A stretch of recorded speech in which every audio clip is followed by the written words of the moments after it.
Hello, I'm Isaac Hayes III, founder and CEO of Fanbase. And right now, we're accepting investors in our $17 million round to revolutionize the future of social media. Today, for just $399, you can own 60 shares of stock in Fanbase at $665 a share. Go to startengine.com/fanbase and invest today. While the big platforms have grown too massive and disconnected from their users, Fanbase is building a platform where creators and users truly come first. We've already raised $4.8 million from everyday investors who believe in this vision, and now you can join them. This is your chance to invest in a social media tech company with over 1 million users that is disrupting media by allowing anyone to reach all of their following and monetize their content from day one. The market is changing, big platforms are failing to serve their users, and Fanbase is stepping up to fill the gap. Don't wait until it's too late. Invest now. Invest for yourself and your future. Go to startengine.com/fanbase and own the future of social media.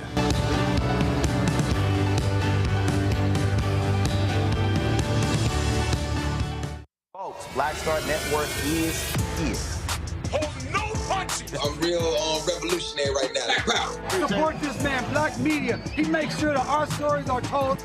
Thank you for being the voice of Black America, Roland. Stay black. I love y'all. All momentum we have now, we have to keep this going. The video looks phenomenal. See, there's a difference between Black Star Network and Black-owned media and something like CNN. You can't be Black-owned media and be scared. It's time to be smart. Bring your eyeballs home.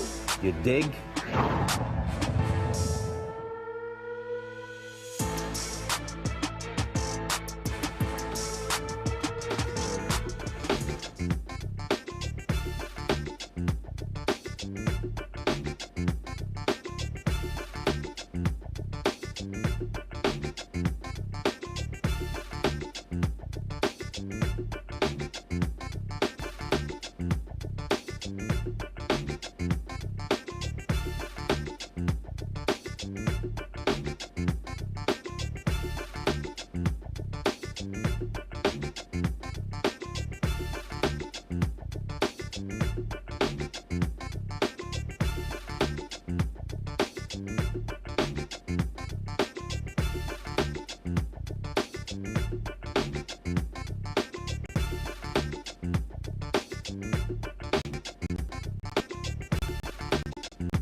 Folks, today's Thursday, January 16th, 2025, coming up on Roland Martin Unfiltered, streaming live on the Black Star Network.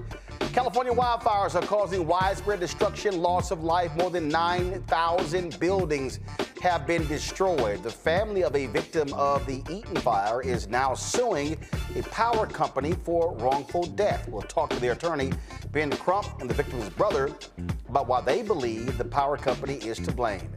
California Governor Gavin Newsom, he's kissing the Trump ring. He's going to join GOP governors around the country in raising the U.S. flag to full height on Inauguration Day. Of course, it was lowered as a result of the death of former President Jimmy Carter.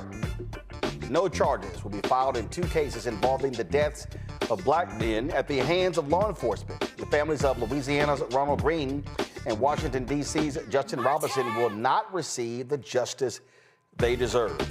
Rudy Giuliani has decided to settle with the 2 black Georgia election workers he continuously defamed. And Vice President Kamala Harris, she's upheld a tradition carried on by vice presidents since the 1940s with a ceremonial desk signing. I was there and will bring it to you. It's time to bring the funk. I'm Roland Martin Unfiltered on the Black Star Network.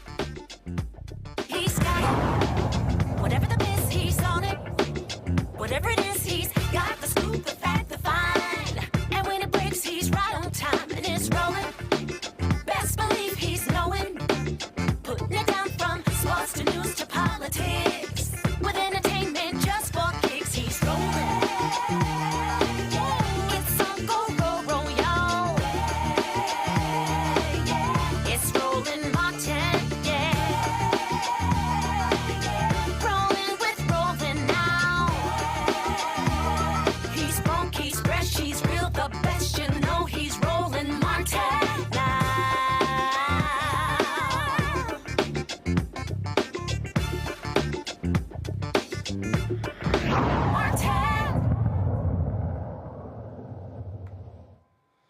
Homeowners and renters who lost their homes in the Eaton fire in the Los Angeles area, plus family members who have lost loved ones, are now suing the electric company Southern California Edison. The family of 59-year-old Evelyn McClendon says Edison failed to turn off utilities despite clear warnings about extremely dangerous fire conditions, leading to catastrophic consequences. The Eaton fire has killed at least 16 people and has damaged or destroyed more than 7,000 structures.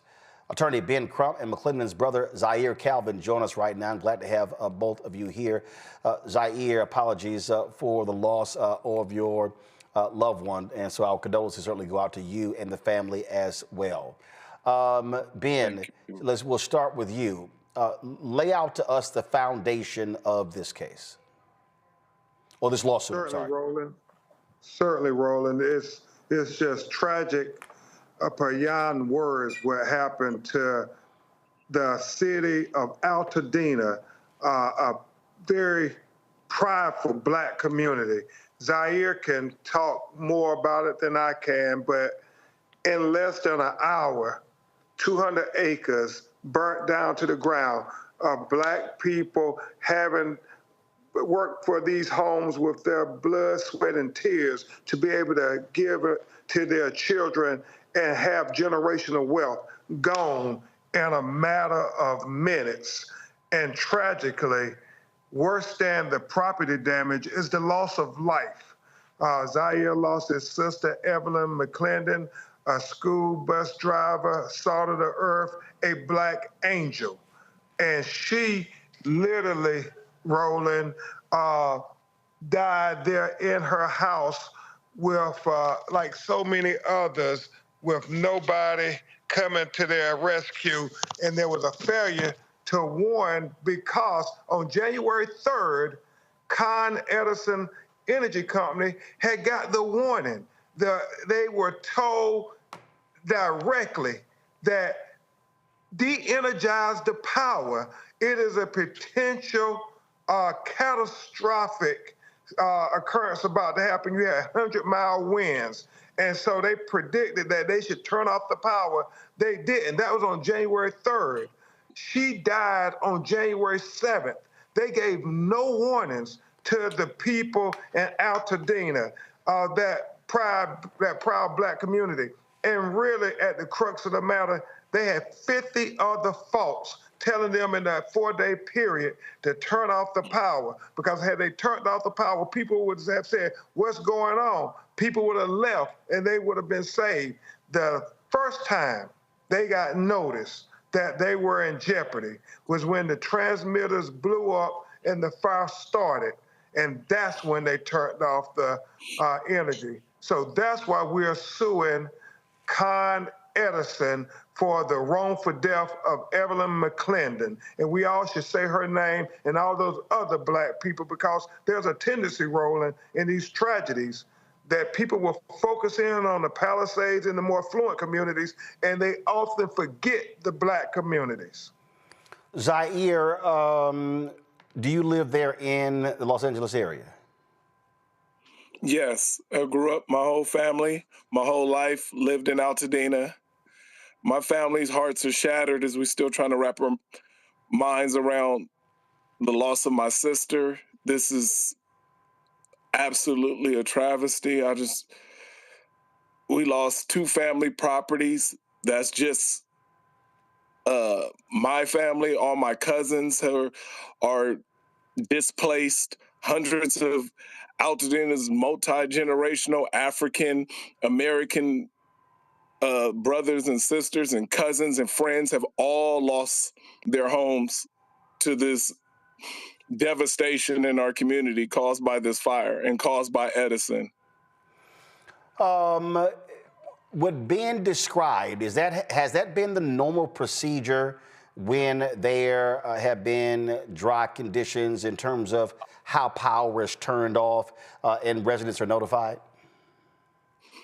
Yes, I mean, they're supposed to protect. I mean, you think that the utility company is going to protect the citizens and the actual people are more important than leaving the electricity or collecting $1.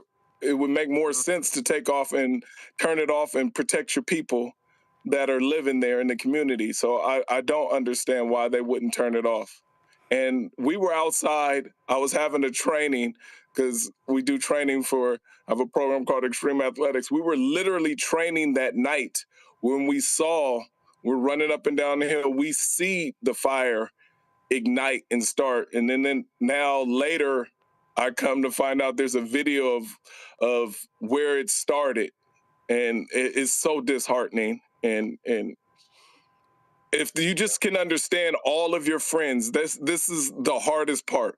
All of your friends in one community, all of your friends, your family, your cousin who's been there for 30, 40, 50 years, who've worked a lifetime to build this type of generational wealth, which is literally through housing, because we don't do stocks and bonds. I'm just learning that myself. And that's the only thing that was passed on. And to see that happen and it be gone in a flash, and my sister literally found my sister, to find her remains because of this is it's mind-blowing and it's hurtful, and we can't even wrap our minds around it as a family.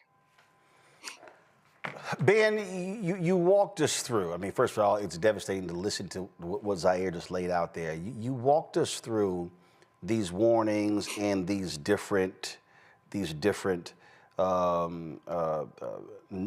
notifications, and so who did those come from? Did that come from the city, the county, the state? Yeah, it was the state officials. You see, Roland, these wildfires, as we all know, is nothing new to California. They actually have enacted legislation to say what the energy companies must do.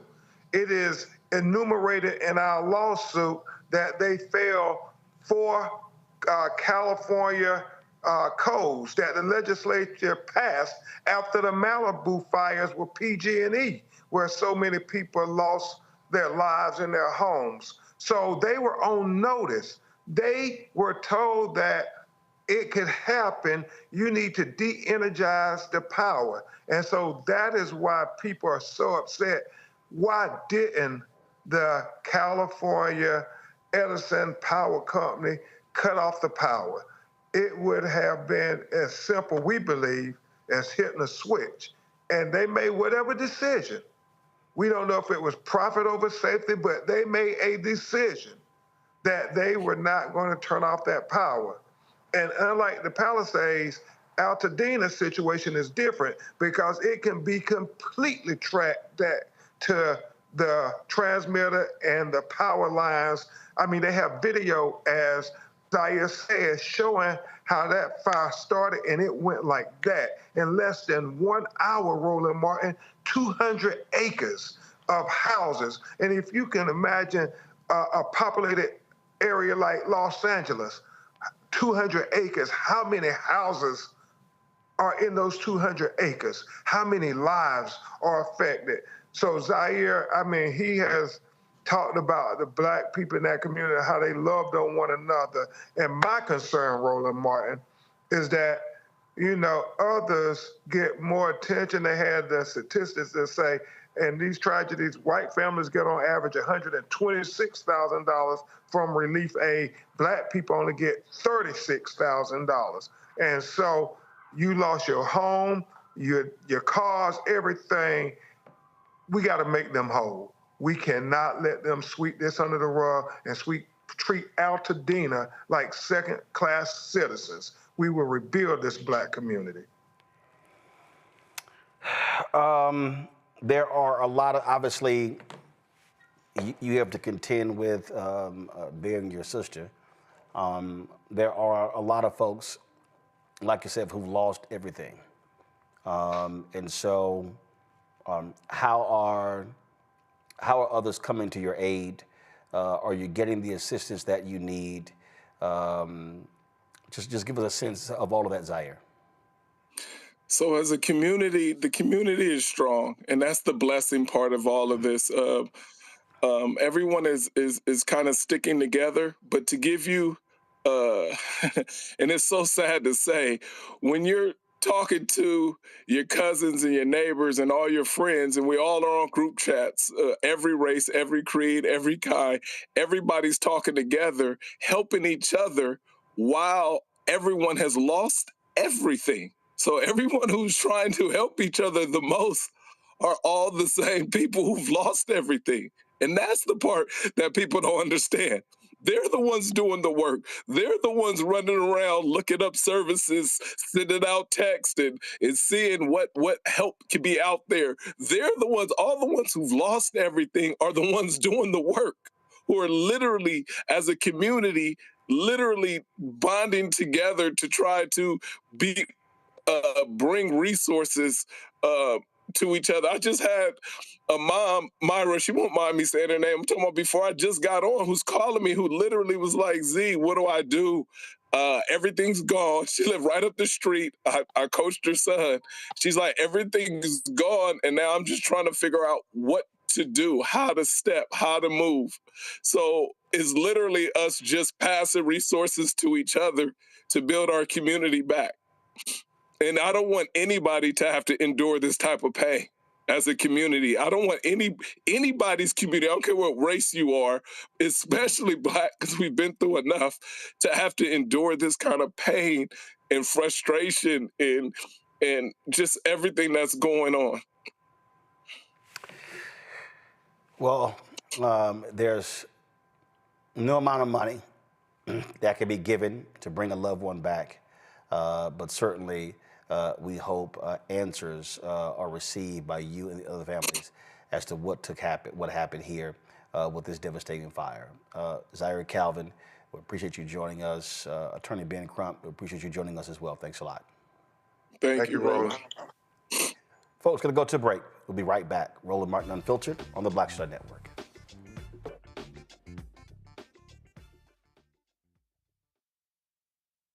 What's up, y'all? Look, Fanbase is more than a platform. It's a movement to empower creators, offering a unique opportunity for everyday people to invest in Black-owned tech, infrastructure, and help shape the future of social media. Investing in technology is essential for creating long-term wealth and influence in the digital age. The Black community must not only consume tech, we must own it. Discover how equity crowdfunding can serve as a powerful tool for funding Black businesses, allowing entrepreneurs to raise capital directly through their community through the Jobs Act.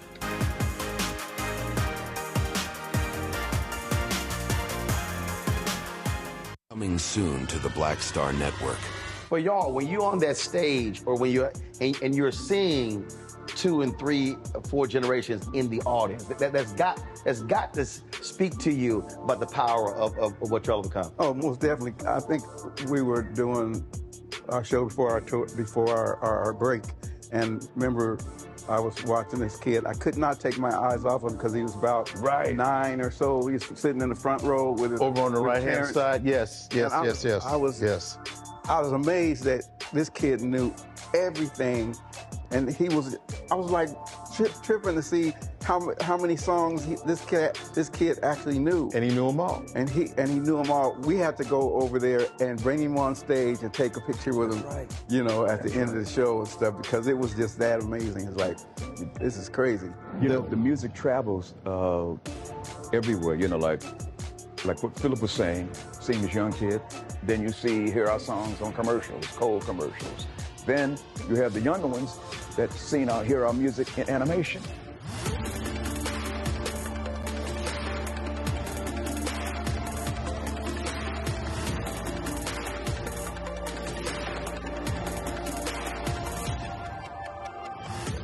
Hello, I'm Paula J. Parker.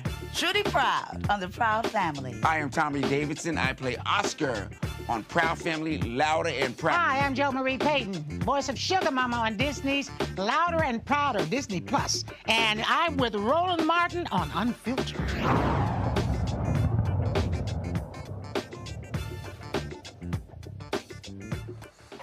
Folks, my panel, Reese Colbert, host of the Reese Colbert Show on Sirius XM Radio out of Washington, D.C. Dr. Greg Carr, Department of Afro-American Studies at Howard University out of D.C. Neem B. Carter, Associate Professor, School of Public Policy, University of Maryland, also author of American, White, Black, African Americans, Immigration and the Limits of Citizenship. Glad to have all three of you here.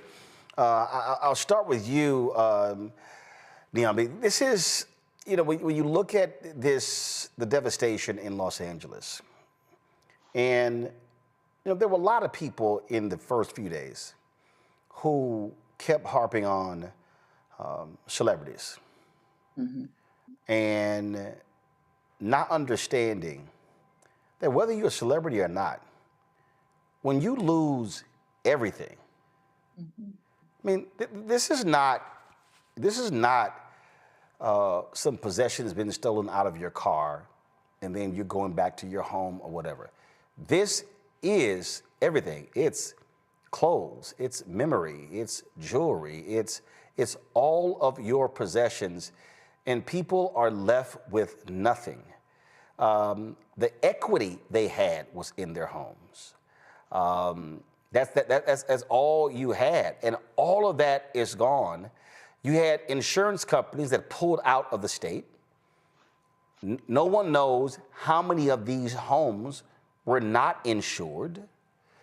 And people, and you listen to, and then of course you compound that with the folks who died, 16, and there are people, many that are still missing.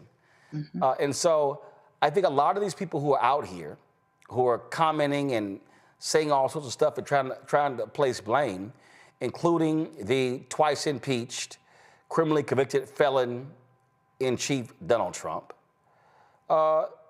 folk need to understand and have some sense of compassion and empathy for this type of devastation.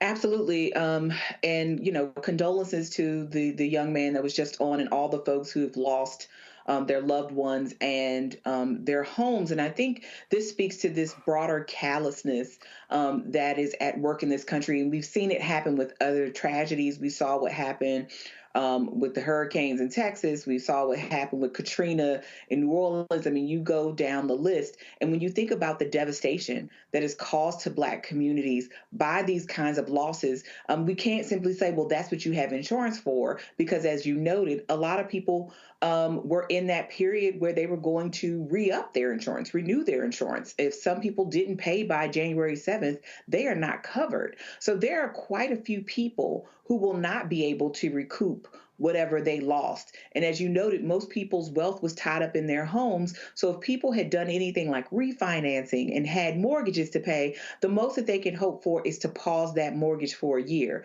But whether they're able to rebuild their homes or not, they're still going to have to pay back those banks. So we are talking about generations of consequences from this natural disaster. And as you noted, unfortunately, people are using this for political fodder. I mean, you have people who are already figuring out how they can be wealthy. I mean, people who are already prospecting and essentially buying property or attempting to buy property from these beleaguered homeowners for cents on the dollar because they're thinking about what it's going to be like when it comes back. And we saw similar things happen in New Orleans after Katrina and other things. I think what always ends up happening in these cases is the people who are least able to cope with this loss are summarily forgotten. And we have to remember there are a lot of Black folks in this city, in this particular devastation, who will not be back in Altadena, who will not be able to rebuild their homes, who will not be able to recoup the financial loss from this moment, and what that's going to look like for generations to come in a state that has seen the Black wealth go down exponentially as the cost of housing has risen. It's going to be far more difficult for Black communities to rebuild than I think most people are appreciating right now. Reese.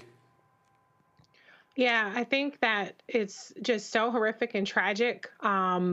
I think you make such a good point about the equity. You know, there was decades of equity in many of these homes that people were probably being responsible by not tapping into with refinancing and being more cash rich, but, you know, having higher mortgages that now they will not be able to access because, you know, insurance doesn't cover equity. It covers rebuilding if you're lucky enough to be insured.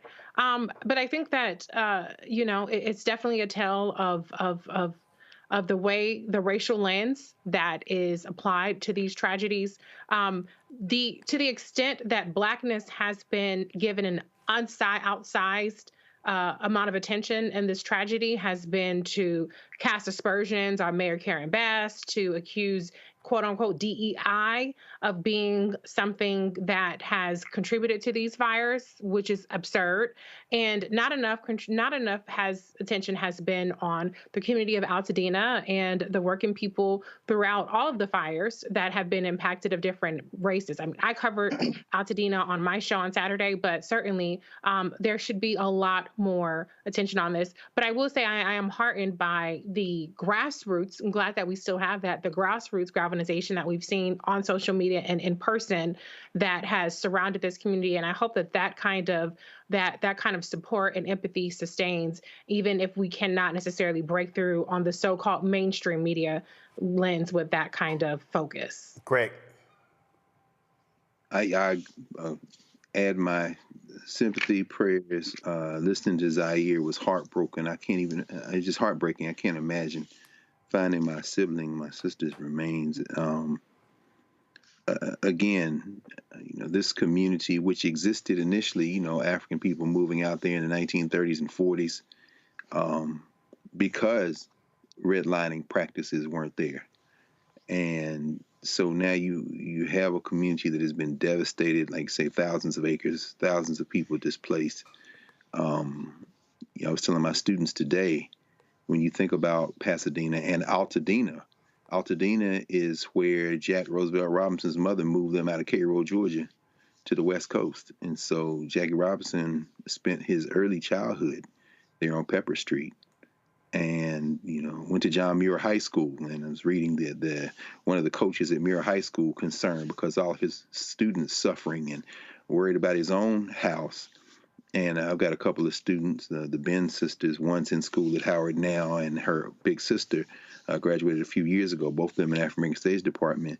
and she hasn't come back to school yet. And I was talking with the students who were letting me know that, you know, they are one of the many families that have GoFundMe set up and have been receiving donations. And I'm raising that finally for this point, as we just heard, the whole idea that our communities are resilient, even in the middle of this incredible tragedy, where everything, including for some, lives have been lost. The rebuild already being marshaled, not just the people there in Altadena, not just the people in the wake of the Eaton fire and everywhere else, but from around the country and around the world, people who I've seen a spreadsheet from the GoFundMes just of black families. And of course, this fire knows no color. I'm not saying that, but in terms of what Attorney Crump is raising here, you know, we're going to help. We're going to help each other.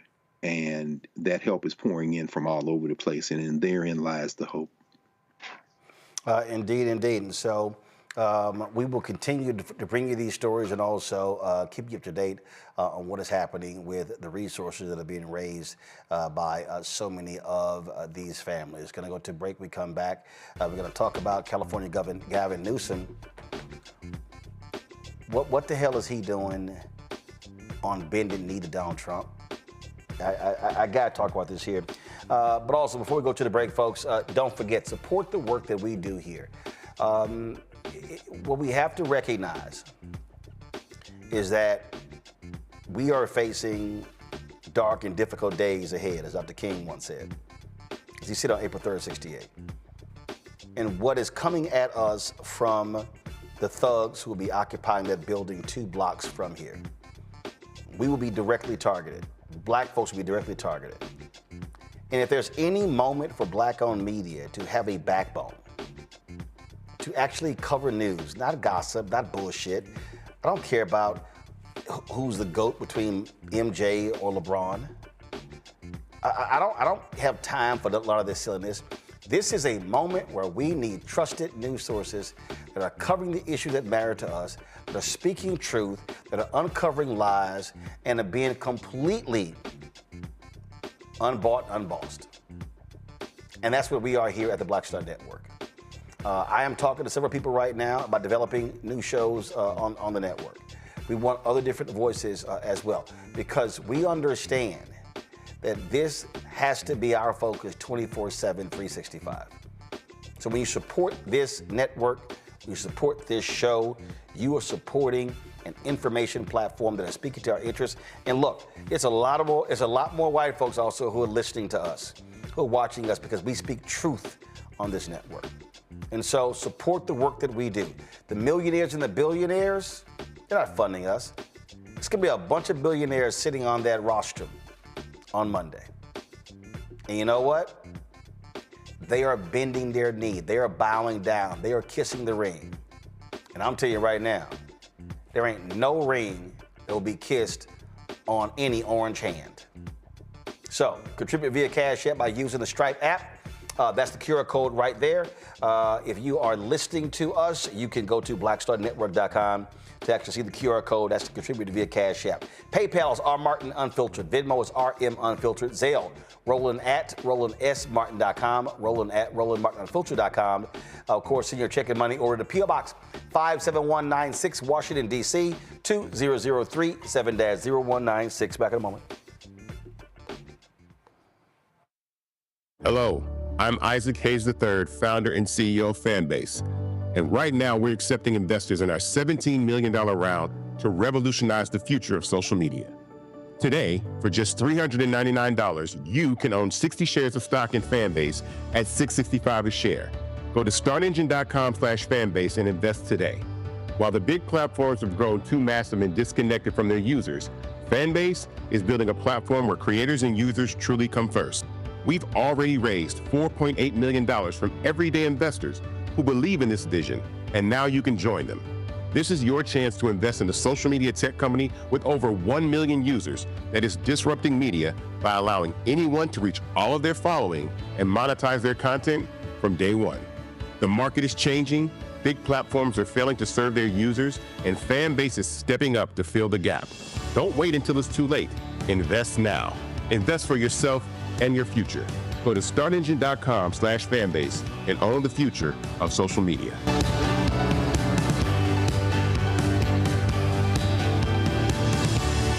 Next on Get Wealthy with me, Deborah Owens, America's Wealth Coach, women of color are starting 90% of the businesses in this country. That's the good news. The bad news, as a rule, we're not making nearly as much as everyone else. But joining us on the next Get Wealthy episode is Betty Hines. She's a business strategist, and she's showing women how to elevate other women. I don't like to say this openly, but we're getting better at it. Women struggle with collaborating with each other. And for that reason, one of the things that I demonstrate in the sessions that I have is that you can go further together if you collaborate. That's right here on Get Wealthy, only on Black Star Network. This is Tamala Mann. And this is David Mann. And you're watching Roland Martin Unfiltered.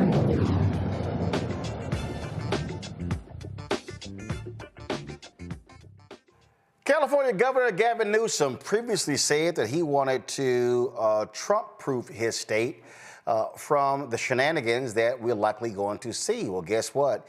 He's now folded under pressure and will temporarily raise the American flag at the state capitol to full height on Inauguration Day, which is Monday, MLK Day. By tradition, flags at the U.S. Capitol and state buildings across the country are currently flying at half staff following the death of former President Jimmy Carter on December 29th.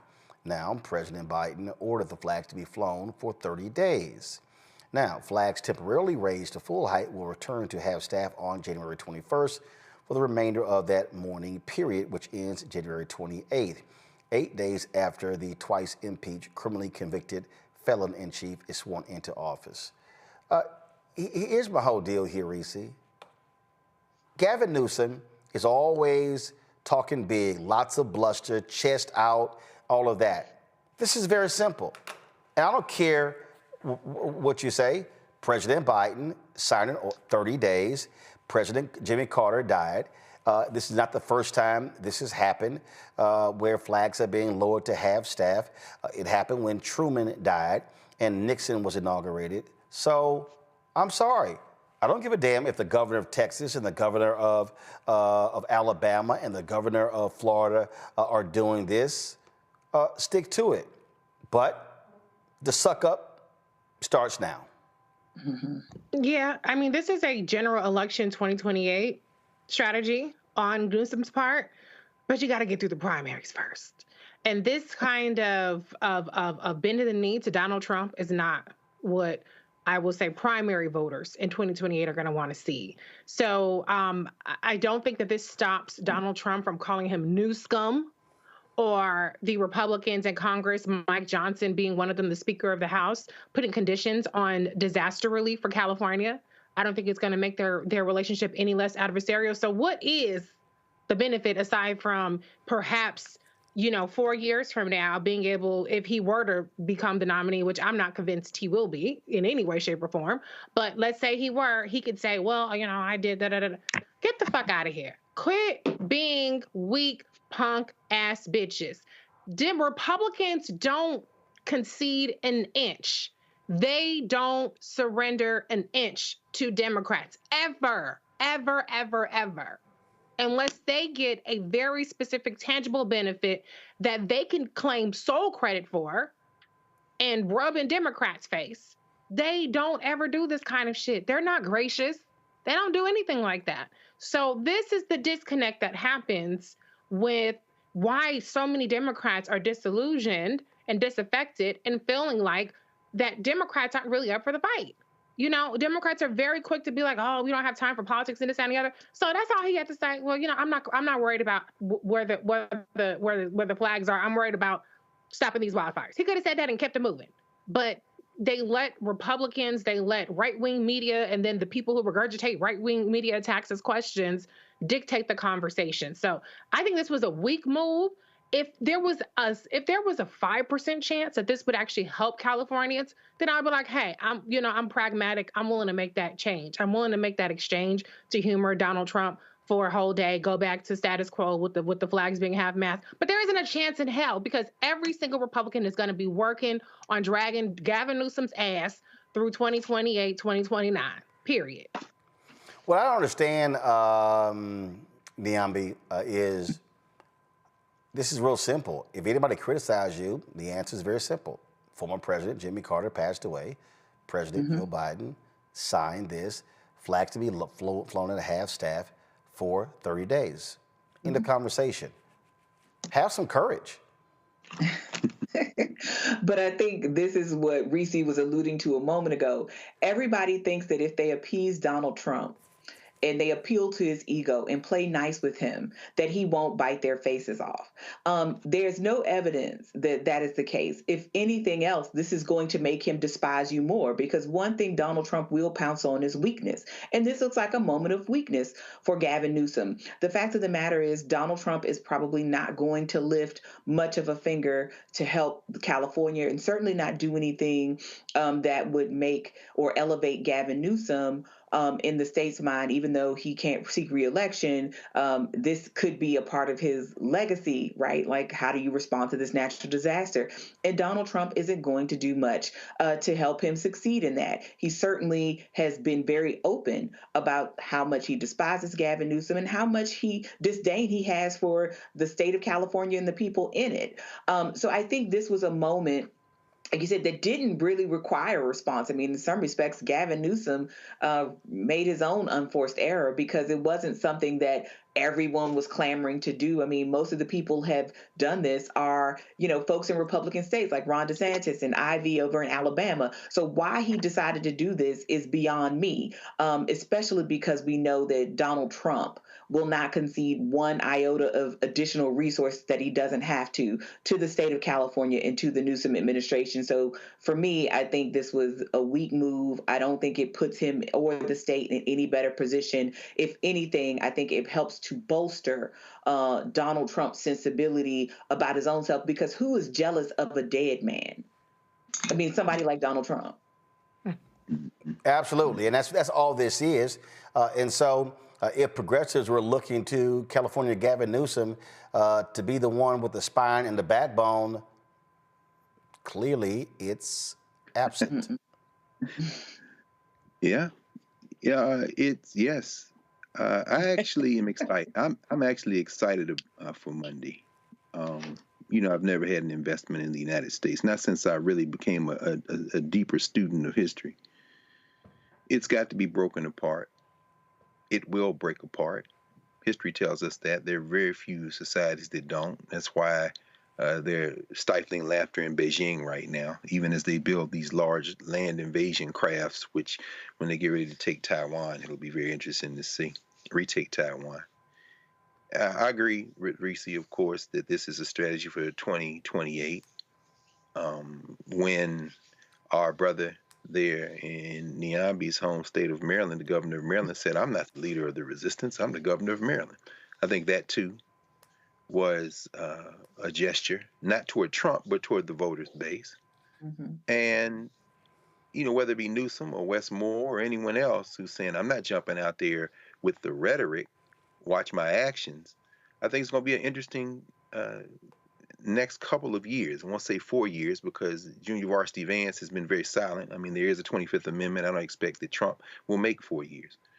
We'll see what in fact, this is my New Yorker came in the mail today. This is the cover of the New Yorker there, as you all can see. Elon Musk being sworn in as well. But finally, thinking, because yesterday, of course, was Dr. King's actual birthday, I was thinking a lot about our brother.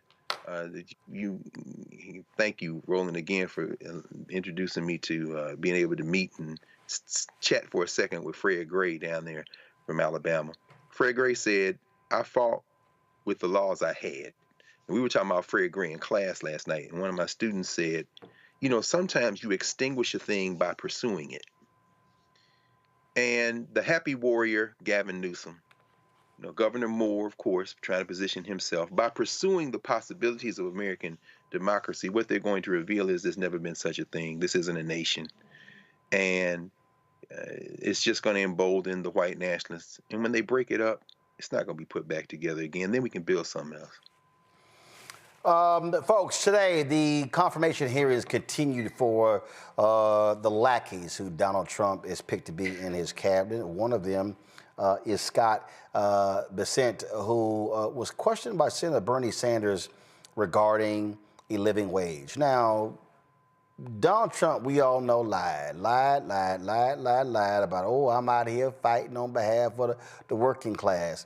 And all these idiots actually believed him, even though when you look at the policies that were passed by President Biden, Vice President Kamala Harris, actually benefited working people. And so what greater item that impacts working people than the federal minimum wage? This is Senator Bernie Sanders challenging Trump's Treasury nominee. And if you want to understand where they're coming from, watch this. Right now in America, we have over 22 million workers who are making less than $15 an hour, and nearly 40 million people in our country earning less than $17 an hour. Shamefully, the federal minimum wage, despite the efforts of myself and other people here, have not been raised since 2009 and remains an unbelievable $7.25 an hour. Will you work with those of us who want to raise the federal minimum wage to a living wage to take millions of Americans out of poverty? Senator, I believe that the minimum wage is more of a statewide and regional issue. So you don't think we should change the federal minimum wage of $7.25 an hour? No, sir. Okay. Again, for the people who were confused about exactly how these idiots are going to run, then that speaks to it. Also, during the hearing, I'm going to find this for you in a second. He was challenged regarding tax cuts, and it was this whole deal where he made it clear in terms of where they're going to come down on tax cuts and what is the most important thing. And the reason I find this, the reason I find this is to be laughable, because again, all these people who voted and they made clear that what matters to them is money. What matters to them are cuts for billionaires. Here was a back and forth between him and Senator Raphael Warnock. So you believe that you believe that the tax cut that provided 1/4 of the benefits of the law to the top 1% and top 5% getting almost 1/2 actually benefited those at the bottom more than it did those at the top. Is that your testimony? I believe. How do you think his? So because what happened earlier during the test, it was pretty funny. He literally said, which was weird to me. He literally said that if we don't pass these tax cuts, we're going to see an economic implosion. This is how crazy they are. Now, I think he said economic catastrophe. Greg, an economic catastrophe. People don't even realize when that bill was passed, it allowed rich folks to write off 100% of airplanes and yachts. But we could go on and on and on. It added 25% to the federal deficit. But this notion that, oh my God, if we don't extend these tax cuts, our economy is going to go straight to hell. We know, don't we? We know exactly what this is about. Today's Financial Times headlines were kind of relating the story of how the banks are reporting record profits and looking forward to even more windfall in this Trump administration, and how they are, and in fact, one of the editorials urged these banks to really show their gratitude for the economy by, you know what, already not making sure that the people who put their money in the banks are better taken care of, but returning to their stockholders dividends. That's what they're doing. Everybody's lining up. And it's interesting, there was somebody, maybe it was Keith Olbermann, I'm trying to remember. He said, Trump isn't nominating folks, he's casting. In other words, he's casting. So when you see this fool Hegseth, this Christian nationalist, Christian soldier, Klan adjacent Christian soldier, who can't tell you what happens at the Pentagon or Department of Defense, that's inconsequential. He looks like the guy. Tulsi Gabbard can't even tell. Hegseth doesn't know the nation's in a sin. Tulsi Gabbard can't tell you what they do at National Intelligence, and we all know why she's being cast in the role she's being cast in.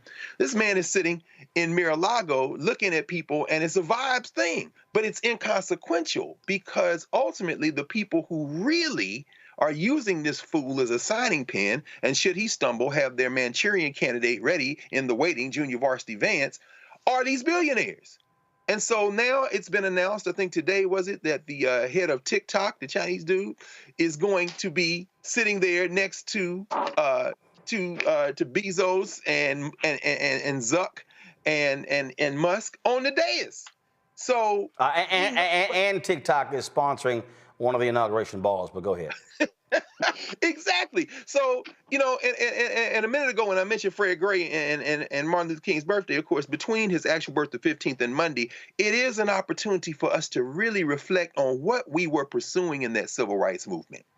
The beginning of this criminal enterprise in Philadelphia with the Constitution, the high point of perhaps a renegotiation of terms in the Civil War, Pickett, Gettysburg, or for that matter, Galveston with Juneteenth, and then Montgomery, Alabama, when another attempt is made to renegotiate. But every moment that we have challenged this state has resulted in the state revealing itself even more as a thing that can't be renegotiated.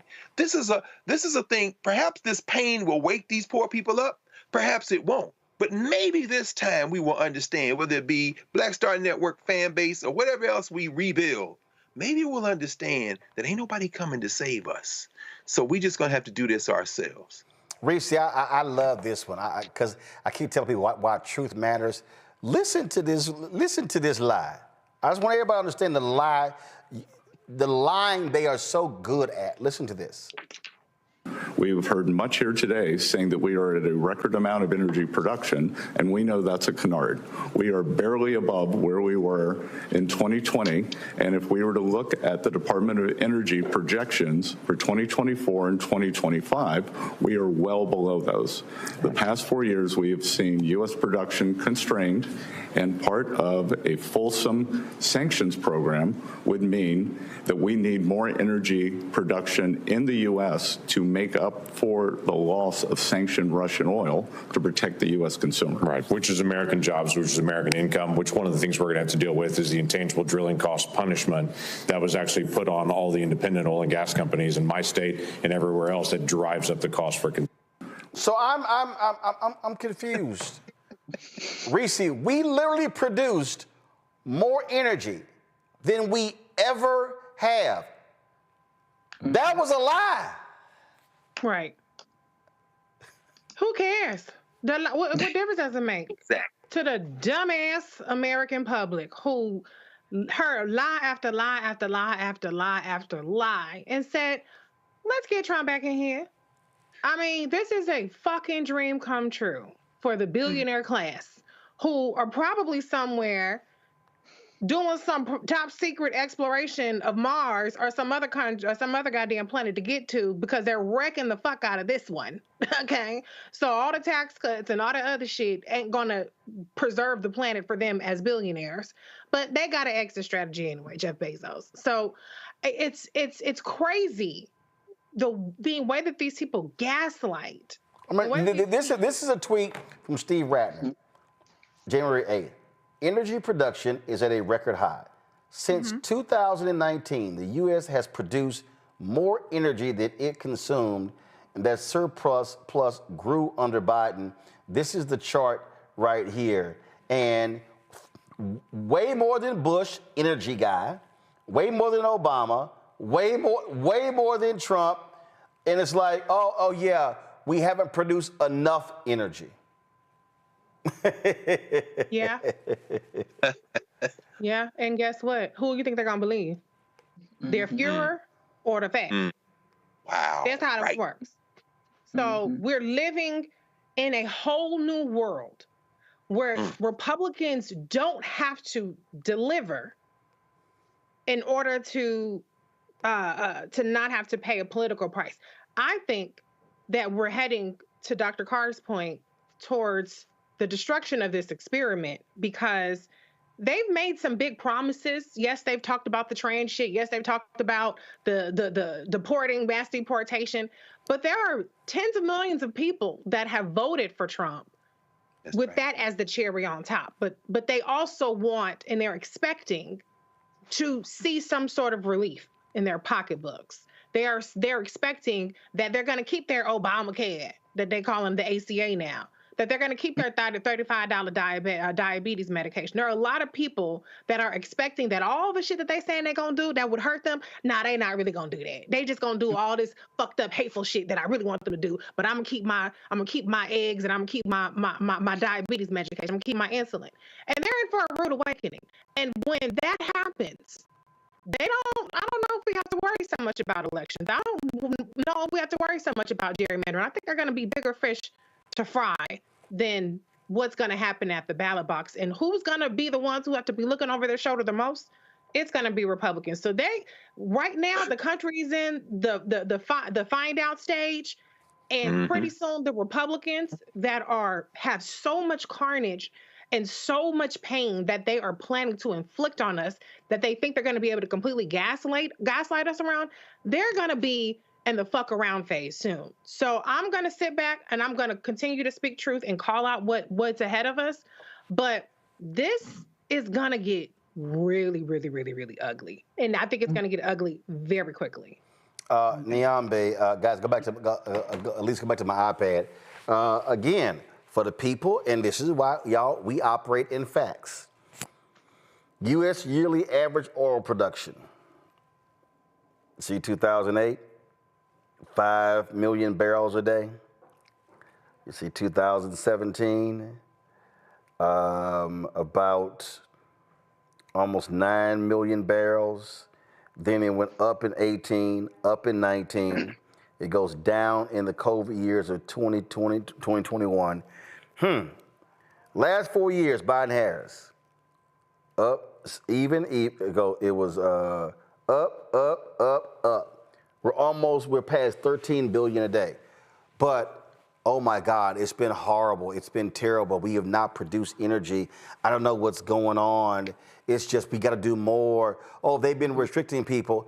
The reality is, the Biden-Harris granted more oil permits, and the oil companies are like, yeah, no, we good. We ain't trying to drill more. No. Yeah, they literally have been like, no, we ain't trying to drill more, because they're not trying to produce more oil, because if you do that, the price of oil goes down. Goes down, exactly. But I think this is what Reese is talking about, right? Like, just basic common sense. The more of something that you have on the market, the less you can charge for it. So it is no one's interest, certainly not these energy companies, to produce more and more and more. I think if they have these delusions of grandeur that we're going to be exporting American oil all over the world and trying to make ourselves into like the middle of the West, kind of like a challenger to the Middle East, they're sorely mistaken. And I don't even think they have designs on that. I think it's something to say that gets people riled up, but most people have no idea what any of this means. All they want to see is the price at the pump go down. I don't think that's going to happen any sooner under this administration, and certainly not when they're talking about extending these tax cuts from 2017 that will add $4 trillion to the national deficit that they claim to care so much about. Then, mortgage interest rates are going up, right? Like they're over about 7% now, somewhere in there. So this economy that this administration is already, that they promised all through November, but they're already walking back from. They've already told us, we don't know if we can actually get groceries any cheaper than the Biden-Harris administration got them for you. So, the price of eggs, you're just going to have to eat that one. With the oil production, I mean, again, at what cost? Because certainly the oil companies are not going to be hiring more bodies. They're not going to be building new refineries. Like, none of that stuff is happening. Like, the stuff that they promise people, I mean, it's really like the Scooby-Doo logic of it all, right? Like, I'm going to tell you I can do all this great and wonderful stuff, but nobody ever asks, how does it get done? And when you ask those people how it gets done, they do things like Bassett and other people who were confirmed today. Well, we don't want to get ahead of the administration, or whatever Donald Trump says he wants to do, then we'll start working on the plan. Well, that's kind of not how this stuff needs to work. If you're going to be essentially the chief economic officer of the United States, you need to have a plan about how to bring maybe some of these things down that people care about, like interest rates and gas prices. You can't just say, well, we need more oil. Like, that's not how this is going to work. It's never worked that way, and they know that. But Americans pretend that they care about any of this stuff, and they don't.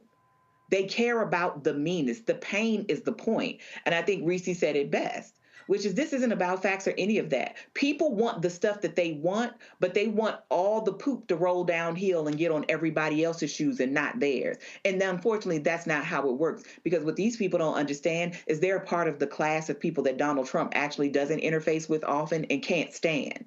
And I think that's the part that's really maddening, because people are voting against their own interests and bringing us along with them. Like, I love how this fool think we really dumb when it comes to tariffs. Listen to this fool. Now, y'all, mind y'all, this dude worth more than $500 million.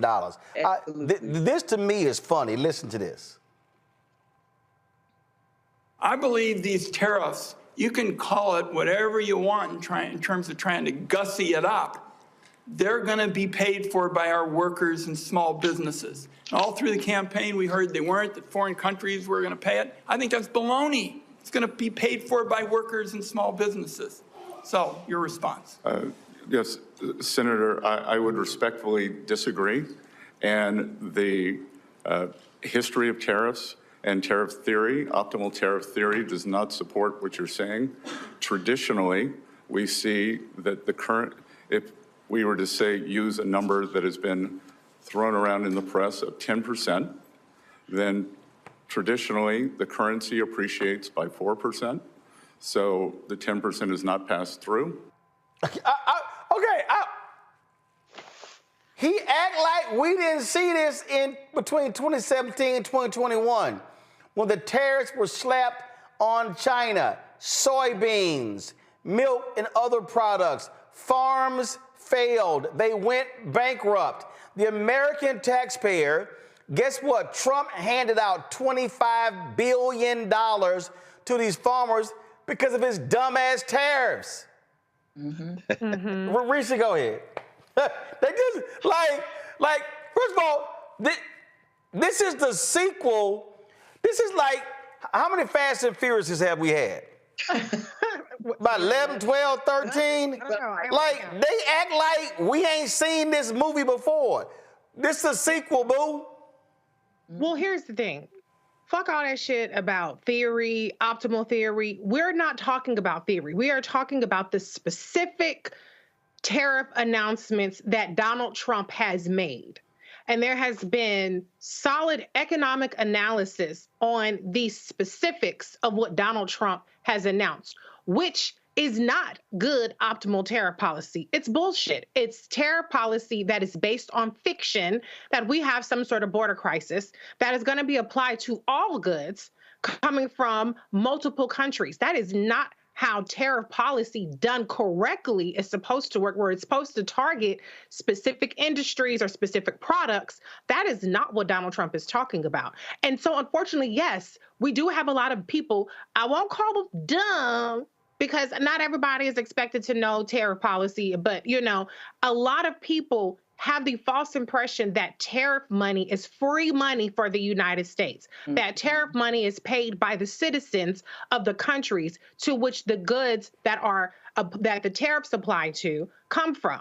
The tariffs are paid by the importer, and the importer passes those costs along to us. So if you don't believe that after being told that that's what happens, then you're a dumbass. If you didn't know that beforehand, I forgive you. But now you understand that. And so what this guy is talking about is bullshit because he's trying to pull in this hypothetical that is not anyway in the ballpark of what Donald Trump has announced. So we have a person who is going to be over our Treasury Department that's going to gaslight and lie.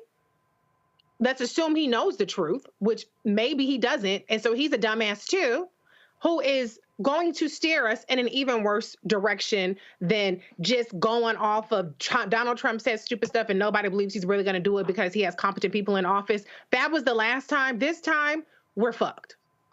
I mean, I found the clip where he was the economic calamity. If y'all want to laugh, listen to this here. This is the single most important economic issue of the day.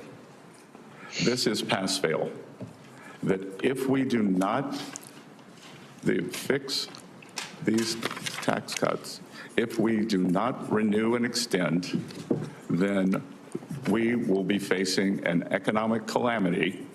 And as always, with financial instability, that falls on the middle and working class people. We will see a gigantic middle class tax increase. We will see the child tax credit halved. We will see the deductions halved. So it will be what we call in economics, it has the potential for a sudden stop.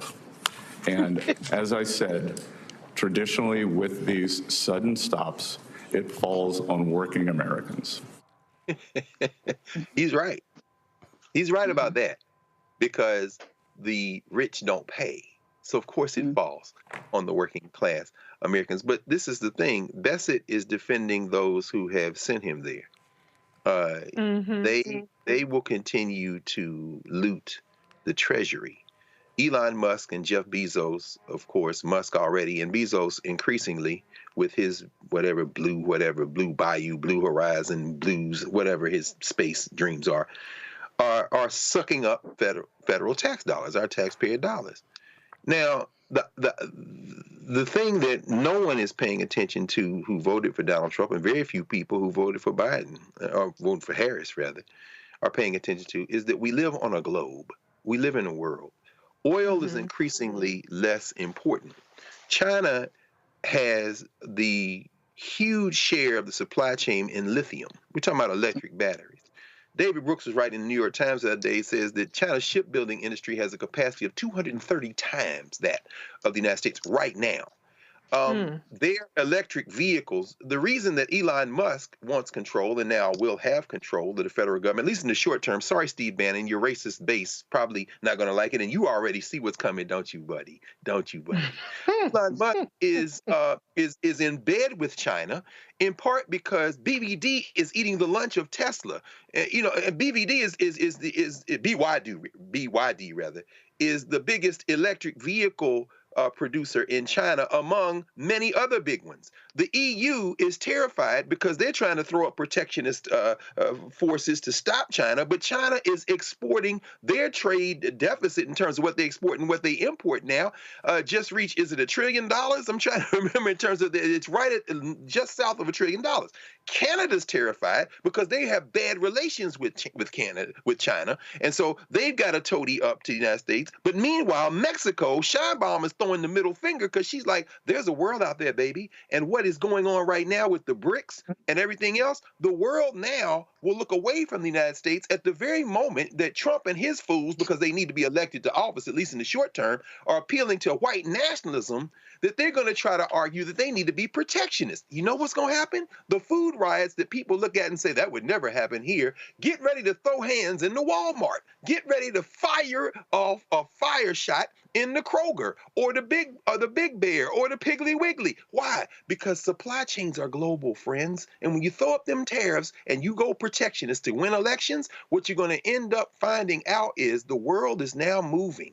Everything from trying to find other reserve currency to try to figure out how to offshore some of this currency stuff into electronics. That's what they were talking about, the BRICS, when they were in Russia a few months ago. And China and Russia and Iran and all them places you scare people to so they can drive you to the polls. They are trying to figure out how to work around the United States of America. They're just accelerating the inevitable, which was the collapse of this criminal enterprise anyway. And of course, outgoing FBI Director Christopher Wray also made clear that the Chinese hackers, they ready to pounce when they need to. Listen to this. What is the greatest threat facing the incoming Trump administration? Well, the greatest long-term threat facing our country, in my view, is represented by the People's Republic of China, the Chinese government, which I consider to be the defining threat of our generation. What has the FBI found about Chinese penetration of U.S. cyber and infrastructure? China's cyber program is by far and away the world's largest, bigger than that of every major nation combined, and has stolen more of Americans' personal and corporate data than that of every nation, big or small, combined. But even beyond the cyber theft, there's another part of the Chinese cyber threat that I think has not gotten the attention publicly that it, I think, desperately deserves, and that is Chinese government's pre-positioning on American civilian critical infrastructure to lie in wait on those networks, to be in a position to wreak havoc and can inflict real-world harm at a time and place of their choosing. The Chinese have already insinuated malware into critical American infrastructure. That's correct. Like what? Things like water treatment plants. We're talking about transportation systems. We're talking about targeting of our energy sector, the electric grid, natural gas pipelines. And recently, we've seen targeting of our telecommunications system. Now, let me explain, just so y'all understand why Trump is backing off TikTok. See, Niambi, people need to understand the game. In the Steven Soderbergh movie, starring Andre Holland on Netflix called High Flying Bird, my man Bill Duke had this comment where he said they invented a game on top of a game. And so the Biden administration has punted to the Trump administration to make a decision regarding TikTok. Of course, TikTok was supposed to be shut down by January 19th, barring a decision, barring any changes. And of course, Supreme Court could very well drop that ruling on tomorrow. This is what The Verge says. Biden punts the TikTok ban to Trump. The Biden administration says it will leave it to incoming Donald Trump to figure out how to deal with the mess of TikTok. ABC News is reporting. So let's understand what's going on here, and I need people to understand. While Donald Trump sits here and talks loud about China and how they are a threat, let's not forget how many patents his daughter got in China when he was in the White House last time. So let's not forget that. Let's not forget the business dealings that Donald Trump was doing with China all of these years. That's and see, right. Again, when they own you, when they control you, then it's a little hard to you to sit here and whine and complain about what they're doing, because you got to remember, Donald Trump talks so much that he reveals so much when he does. This is Donald Trump years ago on Letterman. Watch this.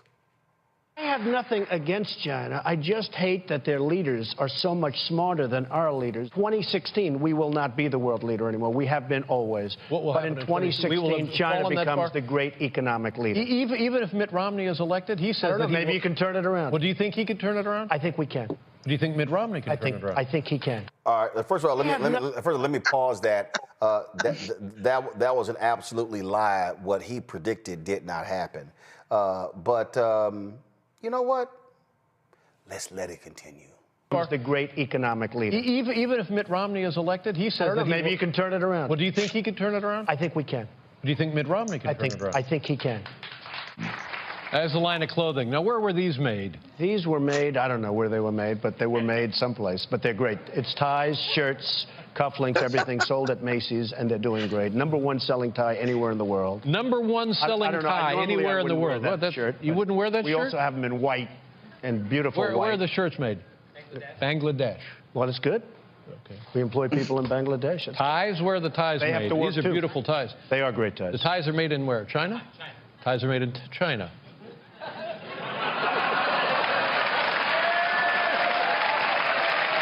I'll tell you, and you know what, David, in all fairness, I've been very open about that, and not all of them, by the way, but I've been very open about that. Are you okay? Is the no, chair I'm was fine. Made in China. I know. The chair was made in China. Was made in China. You buy that at Macy's, by the way. Let's just shut down the Donald Trump factory in Beijing. I would love to. And we'll put up a tie factory in Jamaica, Queens. I love it. And we'll make the Donald Trump tie. I'm for it. But the problem with that is they can't do that because they only want to pay $7.25. Can't do it. So again, what people need to understand is he's an idiot. Donald Trump praises the Chinese leadership for being so smart, so amazing. Niambi, it ain't that hard when you're a dictatorship, when you can throw people in jail, when you can just grab their property. There are no such things as, private laws, landowner rights, things along those lines. China's like, now we control and run every damn thing. I mean, that's how idiotic, all of this is when you listen to these fools. And here's the reality. He's going to kiss the ass of TikTok. And so the TikTok CEO is going to be sitting on the stage, all right? And so he's not going to let them ban TikTok because, again, we know who he is in the pocket of. And let me be perfectly clear. All of you idiots in Wisconsin, Michigan, Pennsylvania, Georgia, North Carolina, Arizona, Nevada, all the battleground states, and I'm going to go ahead and throw in Alabama, Florida, Texas, Arkansas, South Carolina, Mississippi. Y'all don't understand. Y'all about to get jacked. Y'all broke asses are about to be left high and dry. And so then they going to change the script on you. Then they're going to bring back caravans. Here comes the caravans. Here comes the caravans. Then they're going to bring up, there's transgenders. Look at them. They're trying to walk into our bathrooms. You idiots fell for the banana in the tailpipe. And now you're about to get flogged with that same banana that was in the tailpipe. Niambi. Mm-hmm. Well, look, all of this is distraction because, as you know, America doesn't really want a real trade war with China because, as you noted, when we did it in 2018, 2019, 2020, it was a lot that happened, not just to farmers, tech industries. I mean, you had hundreds of manufacturers saying, please stop this. They estimate hundreds of thousands of Americans lost jobs because of our last trade war with China. I mean, the United States was looking so inward that it failed to look what China was doing. China is all over Africa right now.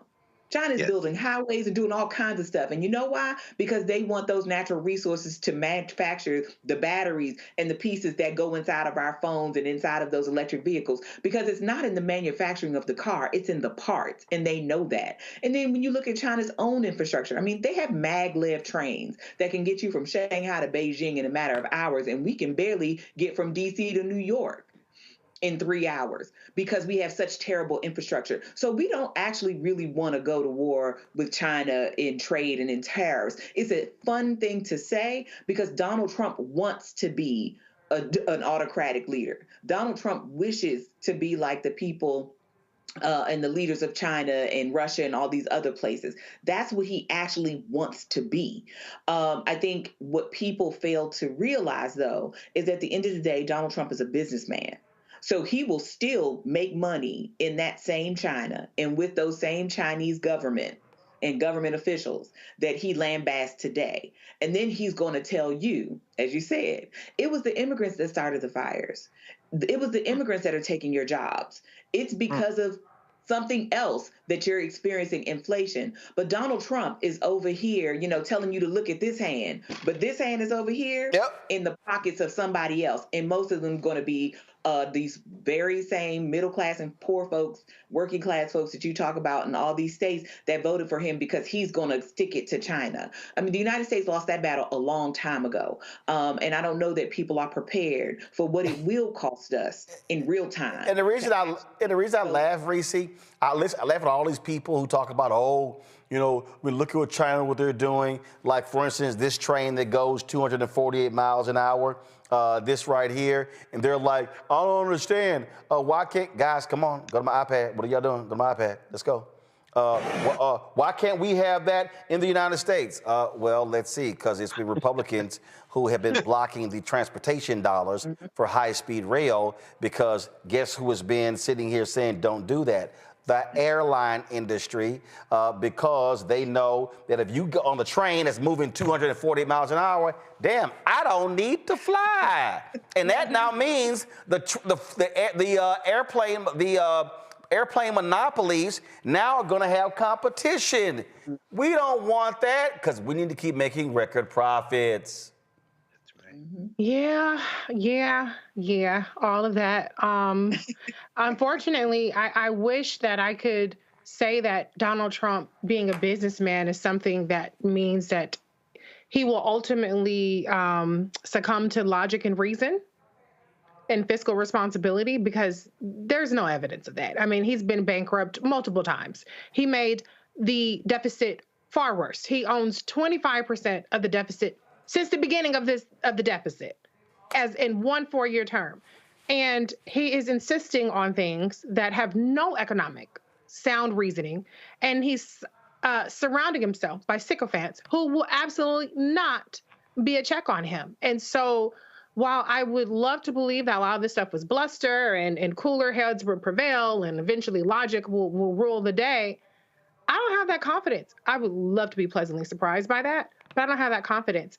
And to your point, Roland, about how different industries have obstructed this, I want to go back to the good old days where billionaires just jetted off to Davos, or they had their yachts in Saint-Tropez. They left us the hell alone. Now they're not happy with that. They are here to fuck up as much shit for us as possible, okay? Taking over the newspapers. They already own the social media companies. All of this stuff is to just infiltrate and just make sure they take over of every part of American life to squeeze as much profit out of us as possible in things that weren't supposed to be the most profitable enterprises. There was supposed to be some profit, but it was supposed to serve the people of this country. And that's who we've handed the keys over to. So forget about progress on getting places quicker, getting places easier, on getting places cleaner. Forget about all that. Forget about your prices going down. Forget about your quality of living going up. All that shit is out the window with what these people have planned for us for the next 2, 4, 6, 8, 10 years. Mm-hmm. Well, all I'm simply saying from folks, y'all better understand, hold your wallet, because guess what? Guess what? The richest cabinet ever, they're coming for it. They're going to rape and pillage America. They're going to have an assault on the U.S. Treasury you've never seen before. The Republicans are going to that money that was passed to increase IRS agents. Oh no, the Republicans are getting rid of all of that because they need their rich donors to have more money. And all of you fools and let me just go ahead and say it. All of you FBA, B1 people who are out there yelling about how more checks were coming and Trump was sitting here. Y'all wanted tangibles. Oh, Trump was going to give you tangibles. Oh, you can bank on the tangibles that Donald Trump is going to give you.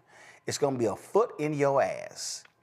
And your mama and your daddy and your grandparents and your aunts and your uncles and your cousins and your friends.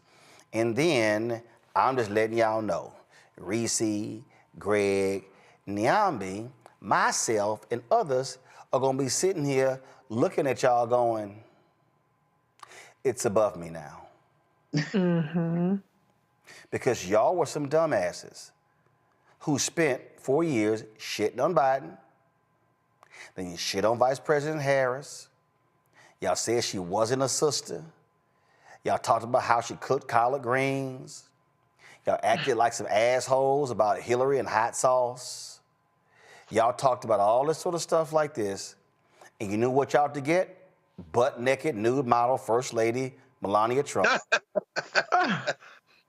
What y'all about to get is the twice impeached, criminally convicted felon in chief, Donald Trump. And then I want to hear y'all yell about tangibles. And all y'all who were talking all y'all trash, how y'all just dogged everybody and y'all like reparations now or no vote. I ain't hear it come up in the Treasury Secretary hearing. Mm-hmm. I ain't hear it come up in anywhere else. So I'm just letting all of the BS I heard the entire election. I can't wait to hear what y'all got to say. Beginning at 12:01 p.m. They're going to blame the Democrats, and don't forget the tether conversation, because we have a South African billionaire who's about to be the president. No, two. Yeah. No. 3. Musk, Peter Thiel, and David Sachs. All 3 of them are apartheid. All 3 of them are white men from South Africa. Mm. Yeah, but all these Negroes, all y'all, I know, but some of y'all brothers out there, I saw y'all tweets and y'all posts. Mm-hmm. It's amazing how y'all asses went silent. Mm-hmm. See, I could start naming some names. Philip Scott. Oof. Boyce Watkins. Don't do it. Vicky Dillard. Tariq Nasheed. All that stuff y'all were talking. Let me know what's coming black folks' way with the billionaires running the show. But don't forget. Immigrant. Go ahead, Greg. We're shields for the Democrats, and this is for... Oh, yeah, that's right. Right, we're shields. Not that we fight on behalf of black people. Not that we fight, not that we look at policy and fight on behalf of black people. In fact, ain't it interesting that all these some bitches been real quiet about pardons and clemencies?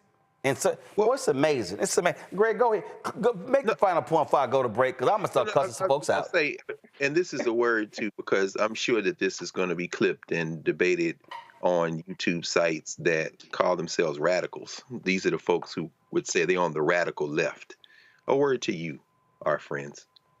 You speak English, you live in the United States of America, you pay taxes, and somehow you think that protest and self-determination are only available when there are Democrats in power. Get your big girl panties on and your big boy panties on. And I expect to see you out there on the National Mall on Monday.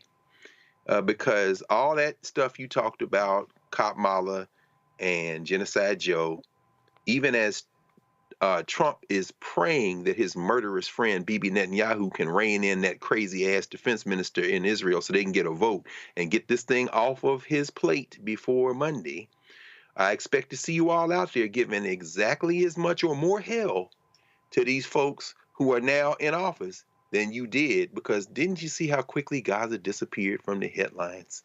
Mm-hmm. Didn't you see how quickly all them protests and all them arguments that were made disappeared? Guess what? I think the young people say, what is that little phrase? Keep that same energy. Mm-hmm. Don't want to hear it, my friends. Don't go stick your nose in reading another line of Fanon or Marx. No, get your ass out there. Expect to see you at noon on Monday, because it's time for the revolution. All right, going to a break. We come back. Rudy Giuliani has a settlement with the 2 sisters who've been on his ass because he defamed them. Also, Vice President Kamala Harris continues a VP tradition since the 1940s. I will show you what that was. I was right there watching it happen. And we'll talk about the 2 cases, black folks not getting justice out of D.C. and Louisiana. You're watching Roland Martin Unfiltered on the Black Star Network. Hello, I'm Isaac Hayes III, founder and CEO of Fanbase. And right now, we're accepting investors in our $17 million round to revolutionize the future of social media. Today, for just $399, you can own 60 shares of stock in Fanbase at $6.65 a share. Go to startengine.com/fanbase and invest today.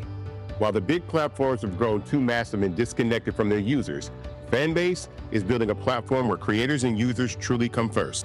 We've already raised $4.8 million from everyday investors who believe in this vision, and now you can join them.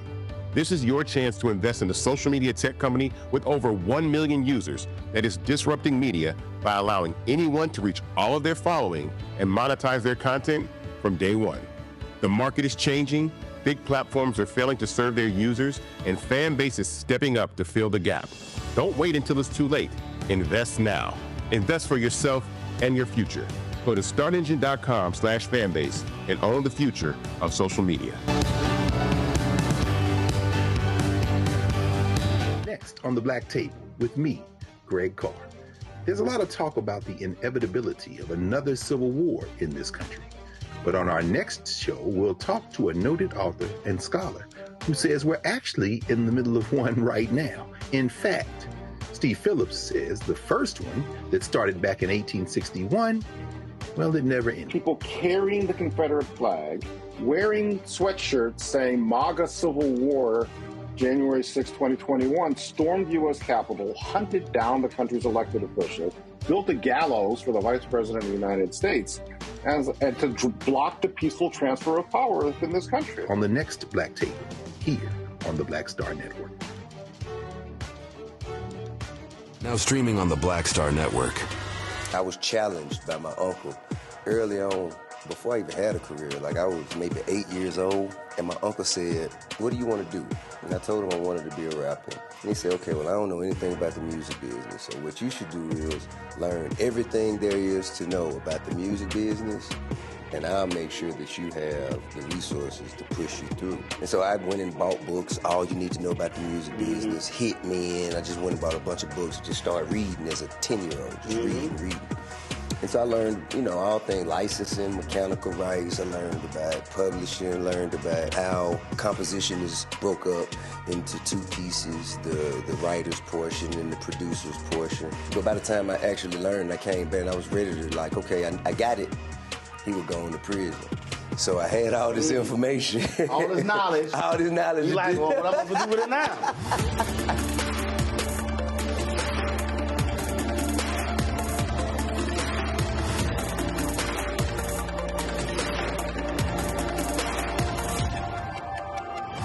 Hey, what's up, y'all? I'm Devon Frank. I'm Dr. Robin B., pharmacist and fitness coach, and you're watching Roland Martin Unfiltered.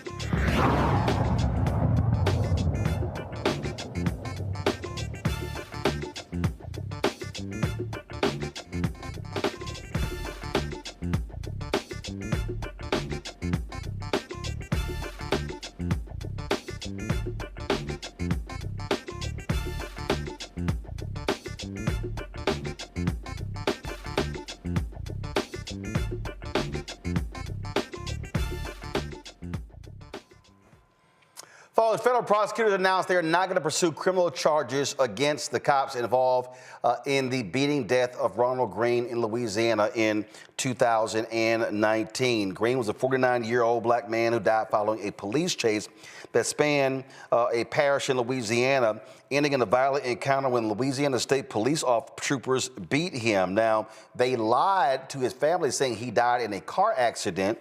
The body camera footage showed, which was kept from the public for years, showed troopers punching, beating, and repeatedly using a stun gun on a shackled Greene as he pleaded for mercy.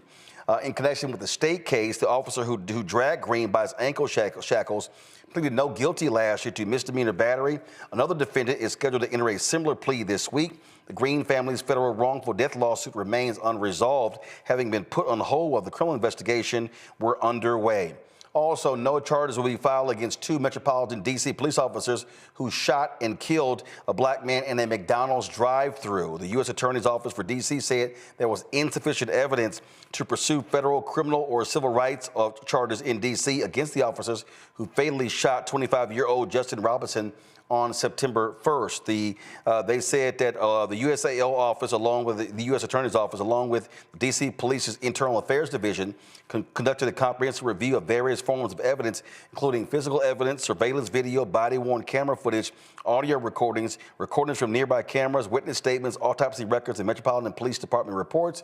According to police, Robinson was found unconscious in his car in the McDonald's drive-thru for approximately an hour before the vehicle moved forward and crashed into the building. During the investigation, officers noticed a gun in plain view on his lap. When an officer attempted to retrieve the weapon, a struggle ensued, and Robinson refused to let go of the gun and reached for the officer's weapon. That's when the officers fired into the car, killing Robinson.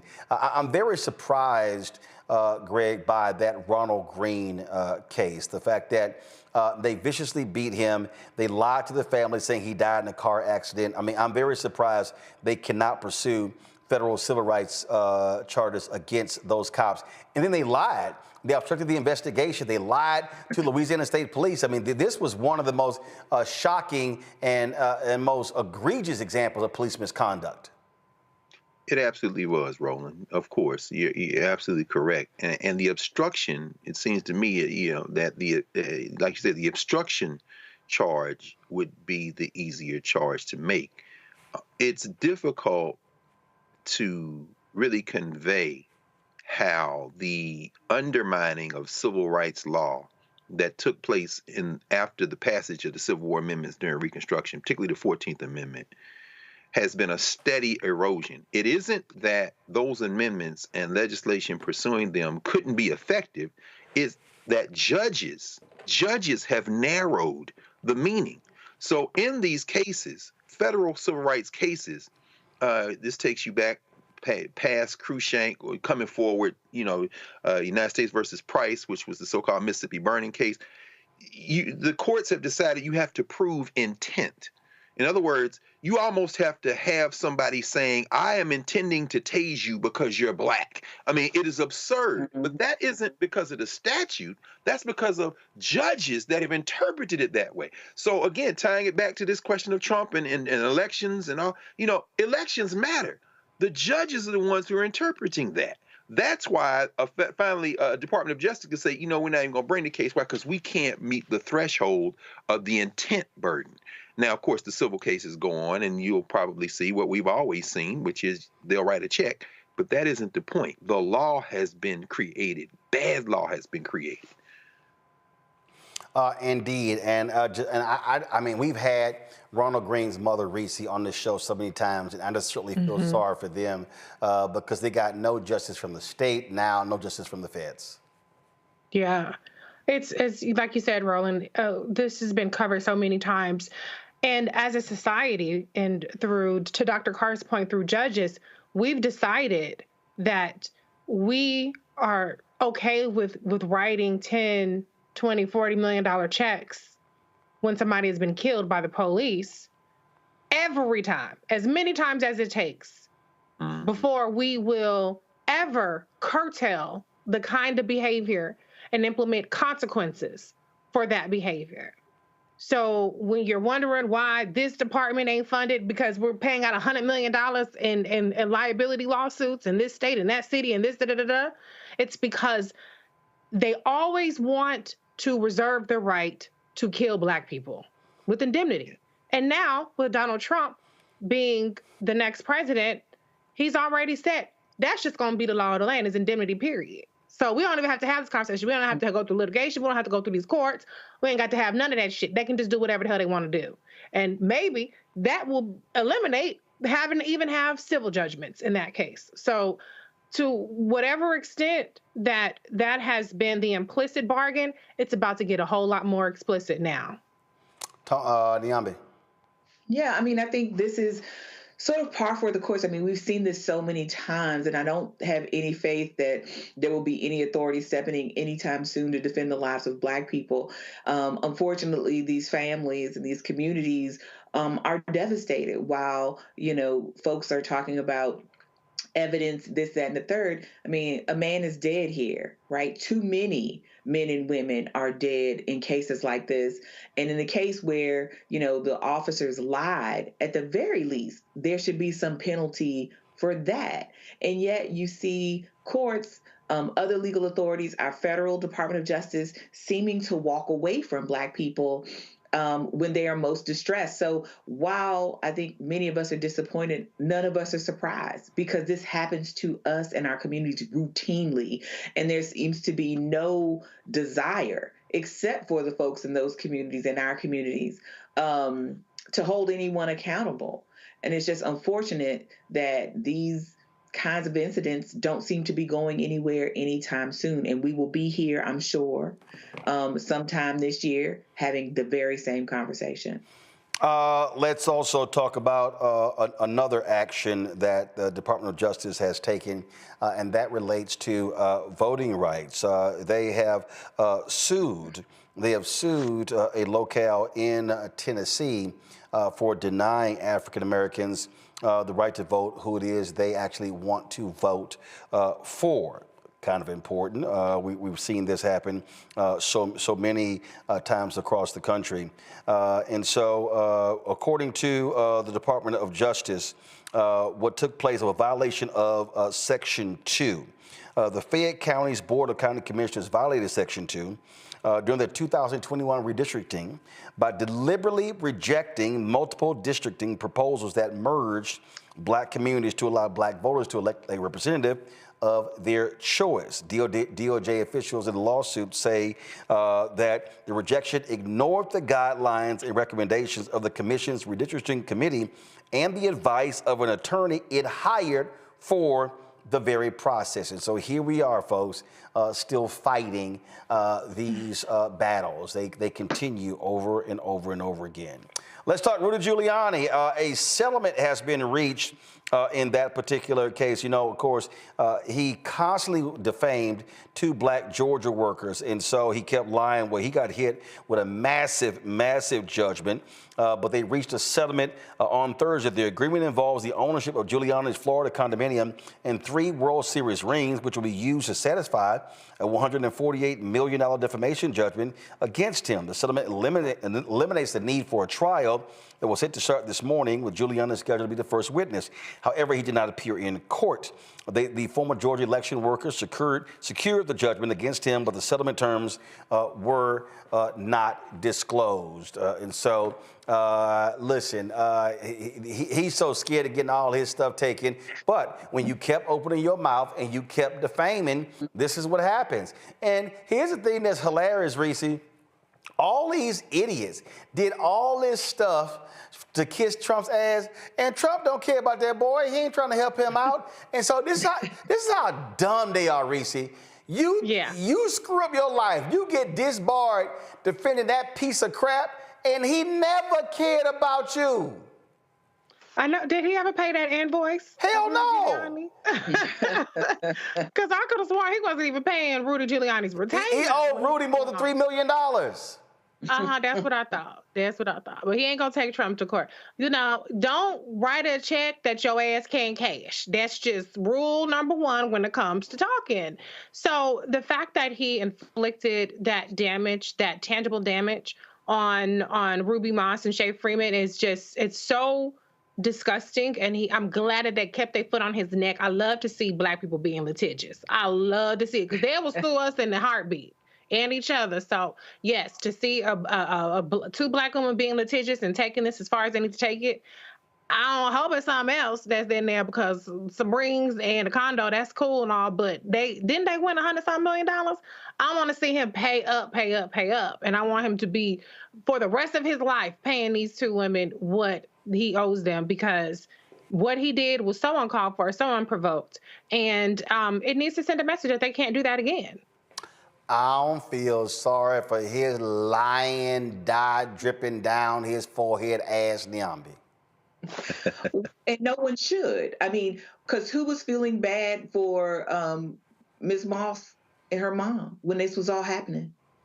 Right? Like, who was feeling sorry for these women who are not public figures, who were doing what they thought was responsible? This is what we encourage our citizens to do, right? They're doing their civic duty. This was supposed to be a day in their life. Instead, these women had death threats made against them. People were doxing them. They couldn't stay in their own homes. I mean, this is appalling. And the fact that these women have said, we are not going to give up on this. We're not just going to shrug our shoulders and walk away. Now, they might have let him keep those rings that allegedly were gifts to his son, but they still got that New York apartment.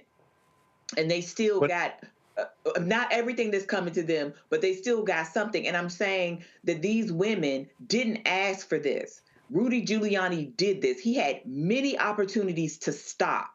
He had many opportunities to stop encouraging the hatred and the violence towards these women, and he didn't. And I think, you know, even calling it defamation feels almost too light for what these women had to endure. I mean, we saw those women sit there and cry about how they had been treated and how they were afraid for their lives and their lives of their family and their children in their lives. I mean, this was egregious. So I'm with Reese. I hope they get everything they can get and more, because Rudy Giuliani knows better than anybody else what the legal ramifications of his actions were. And he still kept doing it. And this is, again, another person who sacrificed themselves at the altar of Donald Trump. And I'm sure Donald Trump, his billionaire friend, isn't going to try to help him make this settlement. And Greg, I still would love to do our show from that New York apartment. Well, here's the thing, Roland. It's not clear to me, because the reports that I'm reading say that he's going to keep the 10-room apartment on the Upper East Side, his vintage Mercedes being convertible, and the signed DiMaggio jersey and all that, and that Ms. Freeman and Ms. Moss lawyers said through their legal team that they had agreed to allow him to retain his property and other belongings, his most valuable stuff, in exchange for an undisclosed amount of compensation and a promise not to defame them again. You know, the courts are a critical part of this. And what we have been saying since this story broke is this damn hillbilly horde is the other part. They continue to be harassed. They continue to be intimidated. He tweeted out or posted on social media a picture of a damn dog with a Trump tie on, saying he likes to spend time at Mar-a-Lago, but he's looking forward to going to Washington, D.C. I will not only be surprised, I would be surprised if, while Donald Trump is going to absolutely stiff him, the billionaire class that owns all of them won't take care of him. We don't know what they negotiated with them. Oh, probably one of them rich folks stepped up and cut the check. This is what I'm saying. This is what I'm saying, Roland. This is what I'm saying. Even as we saw Valley, and I ain't got no smoke for Mississippi Valley State coming to the inauguration. Why? Because they did a long article in the New York Times last week about Valley's basketball team taking these big budget L's to go play top-ranked Division I basketball teams in exchange for $100,000. They money game, same as in football. It's a money game. Absolutely it is. And if you look at the GoFundMe for the Mean Green Machine out of Valley, they are close to $300,000 now. And so who is donating? It ain't us. It's these money people. Giuliani is not only going to be fined, if he shows up in D.C. Monday, there's some people going to be shocked. I won't be one of them, because, you know, these courts are a place, as Fred Gray says, we have to fight because it's all we have in that front. But never forget, that's just one piece of a larger force. And these two black women, the grandbaby being threatened, these hillbillies never give up until we realize we got to fight these crackers. We're not going to understand, because my first reaction was, why are they settling? And then it occurred to me, aha, it ain't just the courts. These devils go full spectrum on people. So it was probably better for them to take this check and leave the court out and let this man go so he can be redeemed by his white friends than it would be to go to court and go after something. I just don't know. I think we haven't seen the end of this. If he pops up again, don't be surprised. Absolutely not. All right, folks, today, at the Old Executive Office building, Vice President Kamala Harris marked her final days in the Biden administration by performing a task that other vice presidents have done since the 1940s. It's signing her desk drawer in the ceremonial Vice President's White House office. Of course, that started under President John F. Kennedy. The top drawer of the desk has been signed by various users since the 40s. The first vice president to use and sign the desk was former President Lyndon B. Johnson, who served as the #2 spot before he was sworn to the Oval Office after King's assassination. The event was originally scheduled for January 8th, but Harris rescheduled to focus on the raging wildfires in California. I happen to be here, so that was what we live streamed. But this was my perspective of the moment. And then you could get to hear also what she had to say. Okay, well, you knew if Opal was coming out, I was next, right?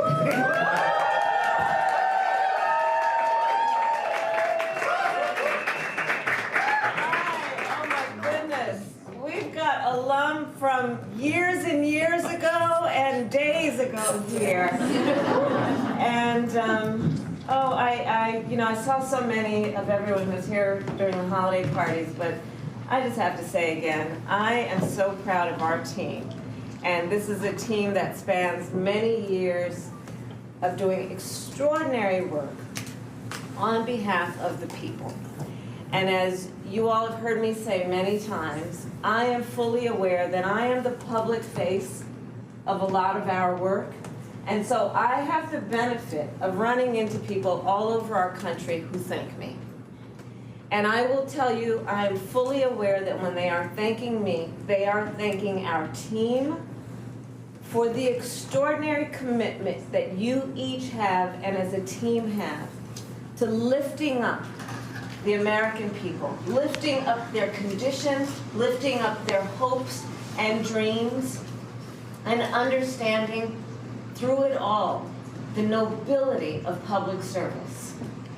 We have each taken on a life and a calling that is about doing work in the service of others and doing it in a way that is fueled, yes, with ambition, yes, with a sense of almost stubbornness about not hearing no, and knowing we can make a difference. And I'm not going to go through the laundry list of all of our accomplishments. We know what they are. But I will tell you that everyone here has so much to be proud of. And our work is not done. And as you all know me, because we have spent long hours, long days, and months and years together, it is not my nature to go quietly into the night. So don't worry about that. But the ceremony of signing this desk is something that is especially important. So I hope everyone will get a chance to see the desk. But I have actually, I think with the exception of Truman and Eisenhower, met every person who has signed this desk, every vice president, former vice president. And, you know, we don't all, yeah, all of them. In fact, I talked to Mondale, Vice President Mondale, just days before he passed.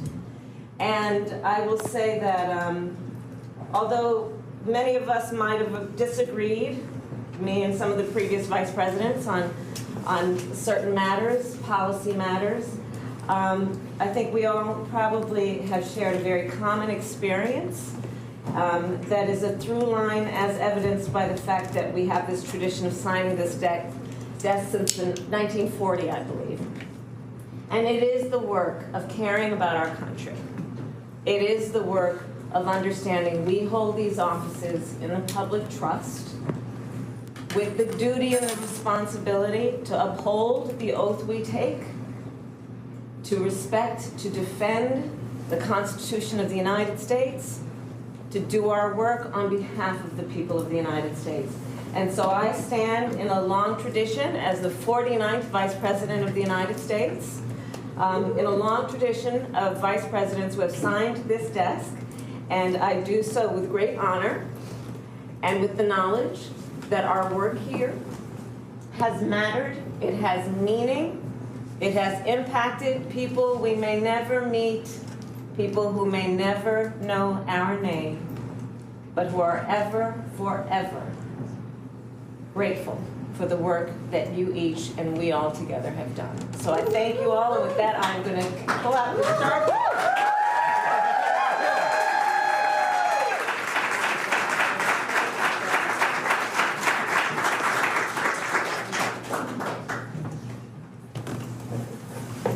All right.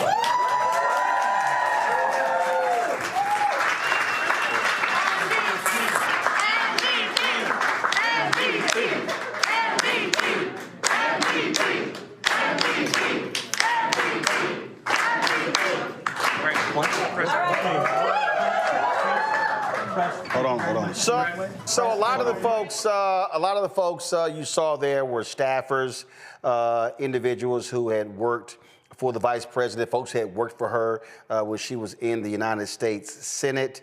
And I'm sure somebody's out there saying, well, my goodness, we want to see the desk. And that's what I would say, calm the hell down. This is actually her signature on the desk. And I think what you see there, so you see she's signing with a Sharpie. And so then what they do is they come behind and then they actually, you see, carve it into the desk. So they're going to have some work to do to carve that signature into the desk, because that's got some flourishing going on there. You know, the thing is, I've talked to different people about, the VP, her demeanor. Matter of fact, after that signing, she and I had an opportunity to catch up a little bit. And so people have been talking about, what's next, what's next. You heard her say, Reese, that I'm not going anywhere. There are thoughts. People have talked about, does she run for governor of California? Does she make a run in 2028? What happens next? What I would say, Reese, the first thing is completely cut off any and every one of the folk who are running your campaign. Right now, I would not be listening to Jen O'Malley Dillon. I wouldn't be listening to Stephanie Cutter, Quentin Folks, David Plouffe. The folk who took no responsibility at all for any decisions that they made. It was always blaming it on something else. And she really needs a fresh start. I think she needs to do a full examination of the campaign in terms of all that money that was spent, things along those lines. And look, the vice president also, has Secret Service protection for 6 months after. So come June, July, that changes. This will be the first time. I mean, from a security standpoint, this will be the first time she's not been a public servant since 2003. You're talking about 21 years. So now you're talking about hiring personal assistants and staff and things along those lines. Their home in Brentwood has been spared, but the question is, what's next? And so, from your perspective, what should the VP do next? Some say, hey, the hell with public life, go off and make a ton of damn money, her and Doug. Just your thoughts. Yeah, I've been a Vice President Kamala Harris supporter since day one. So slight amendment, this will be the first time she's not an elected public official since 2004, but she has spent a life in public service. The biggest thing that I would say for VP is whatever she does, to lean all the way in her authenticity and in her perspective as a Black woman in this country. That's what I would suggest more than anything. Throw out the focus groups, throw out whatever the consultant class is telling you, throw out any doubts that you may harbor about the direction that you should go, and just stay true to yourself. And that's why I believe strongly, and I will die on this hill, that I think that July 2024 candidate Kamala Harris would have won the election. The pivot was too hard, and I feel like she kind of got away from what galvanized people immediately behind her when President Biden dropped out. So I think if she stays true to herself and she leans in on all of the things that made her so compelling to be the vice president and to be the presidential nominee in July, I think that she will have the sky as the limit. If she plays it very safe, if she still tries to be kind of everything to everybody and not step on any toes, then I think that maybe she should just go make some money, if that's the case. But if she could lean in and she could do her and her fullness, then I think that she has, the world is her oyster. Niambi. Well, I disagree with nothing that you or Reese have said, but I do hope this Black woman takes a minute. She deserves rest. 20 plus years is a long time to be a public servant, but the beating that she has taken over the last few months, everything from excavating her relationship with her father to discussing her racial background, the validity of her marriage, her relationship to her stepchildren, her education, her career. I mean, this woman has been brutalized daily for months. I don't know that any of us could stand up to that level of drubbing that she got over this election cycle. So my hope for Kamala Harris is to do whatever she wants for as long as she wants, to take a much needed rest. I hope she does cash out. I hope she does write that book and go on that speaking tour. But if she decides she doesn't want to do that, right? I do think that there's a lot of momentum still. I know the Democratic Party may not be the place where she finds that love and that care that she needs, but I think that Kamala Harris still has a lot of fire in the belly and some gas in the tank. And I think if she can move past what people say is politics, because politics, that playbook is out the window. Donald Trump showed us, right, that you can chart a whole new course. Mm-hmm. And I think if she can, I think something that Reese said, her authenticity was always, I think, a big selling point, and we saw moments of it and flashes of it. And I think if she can get there, like you said, these consultants, these surveys, all that stuff means nothing, right? It's how you make people feel. And I think if she can get back to that place, I think she can be governor of California if she wants to. I think she could go back to the Senate if she wants to. I think there are a lot of avenues for Kamala Harris. But I do hope, as one Black woman to another, that she takes a moment to renew her spirit and find herself for herself again, because she needs a very, very deep breath and a much needed vacation. Greg. I agree. Of course. I am not fluent in Black women's hair. But looking at her hair today and thinking back to Trump's first inauguration when Michelle Obama sent a message to all people who don't even have to be very fluent in Black women's hair to understand that she didn't give a damn and she's not coming this time. That slick back ponytail, I'm like, I see you. Thank you. Yes. I think she's through with that. We watched her at the funeral, glanced back and saw her friend Ken with her open enemy and turned right back around, and Doug burnt 2 holes in the front of the National Cathedral that I'm going to see where those laser holes are, because he refused to look anywhere except straight ahead. Mm-hmm. She's got to be tired.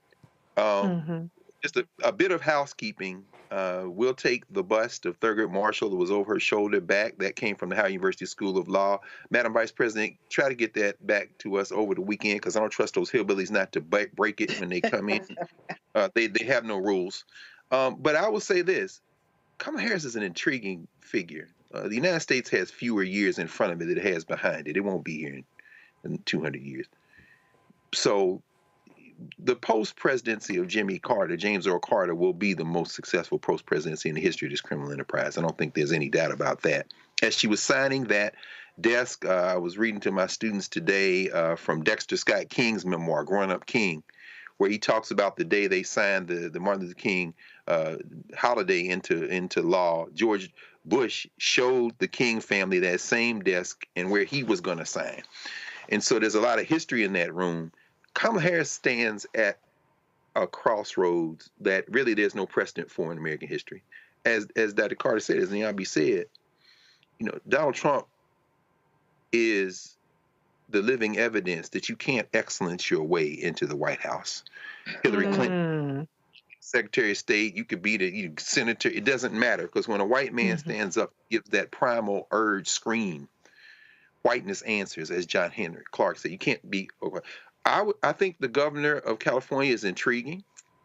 I think it would add to the resume. It would also give her a chance to manage a huge state with what close to 40 million, 35 million people. I mean, it's intriguing. I don't know that would necessarily be something that she should perhaps pursue, or anybody would try to pursue in the next election cycle. But I'll end with this, and I think this is what's intriguing. And I agree with everything you said, Reese, about authenticity, and everything you said about the things that she has weathered. I, for one, her father living in D.C., an incredible economist, it would be excellent for them to perhaps even publish something together, because his ideas about how to reform an economy coming out of what they were trying to do in Jamaica in the 70s, 80s are intriguing. And she has a background, of course, her major was economics at Howard. That would be intriguing if she can make it up. But I'll end with this. If the vice president, after having renewed and refreshed herself, can continue to stretch in that authenticity, as you say, Reese, and expand not only her thinking, but her deep kind of commitment to really articulating a vision, not in 2028, not in 2032, if there's still a country, but at some point in the fairly near future. I don't know that the Democratic Party, which should implode at this point and be renegotiated, Jasmine Crockett and them ain't going to stand for nothing less than AOC and everybody else, if not in the next 2 or 4 years, certainly in the next decade. Imagine an intellectually grounded, deep-thinking Kamala Harris after having spent some real deep time thinking and working. Maybe the Supreme Court would be a nice ultimate destination, not in the near future, but let this thing play out and let's see what happens in this criminal enterprise, because who knows if it's going to be here, but if it is, it's going to have to be renegotiated, and maybe that's what Kamala Harris gets to end up being. William Howard Taft did it. Shit, Kamala Harris can do it. Well, I'll say this here. I think that I think that when you look at there were people who certainly supported the vice president. There are people who supported her because she was running against Donald Trump. There are people who supported her because she was the Democratic nominee. I do believe what's important would be to create your own entity that gives you the opportunity to raise money, travel the country, to help other people get elected, still be able to advocate for your policies and positions, and still play a role in this country. And to Reese's point, to see your true self. I'm gonna say it again, I don't care. If there were anybody who were senior officials on her campaign, and I'm speaking of 4 people, the top 4, none of them should be involved in this effort. Jen O'Malley Dillon should not be involved in this effort at all. Because let me be real clear, there were some people who worked on her campaign who were responsible for dragging her name through the mud in 2021, 2022, 2023, and that was one of the reasons why her approval numbers were so low in 2024. Because see, they didn't think that she, and let me just be clear, there were some people in the White House, in the West Wing and the East Wing, who didn't want her to be there, who trashed her name, who leaked stuff to the media. We know who they are, and they don't know who they are. And they didn't think that 2024 was going to happen. See, they thought Joe Biden was going to be at the top of the ticket. And they didn't realize by sabotaging Vice President Kamala Harris in 21, 22, 23, literally trying to get her taken off the ticket, they didn't realize that actually hurt her immensely when they needed her the most in July 2024. So I would say there are some folk who may be around her who don't need to be around her, because if they're around her right now, they're around her for a check. But there is an opportunity, because here's what is going to be needed. What is going to be needed is going to be a real resistance. What is going to be needed is going to be a level of authenticity speaking to the issues that absolutely matter. What is going to be needed in this moment are going to be national Democratic leaders. Let's be honest, Obama has checked out. He pops in, he pops out. So his focus is his presidential center. We know that. Michelle Obama has made it perfectly clear, yo, I'm good with all of this. I don't need to be doing this. And that's fine. She doesn't have to. And she doesn't need to. But what is required right now, I know there are people I can hear all the people talking about, oh, young leaders and all this sort of stuff like this here, but Vice President is 60. She ain't 82-year-old Joe.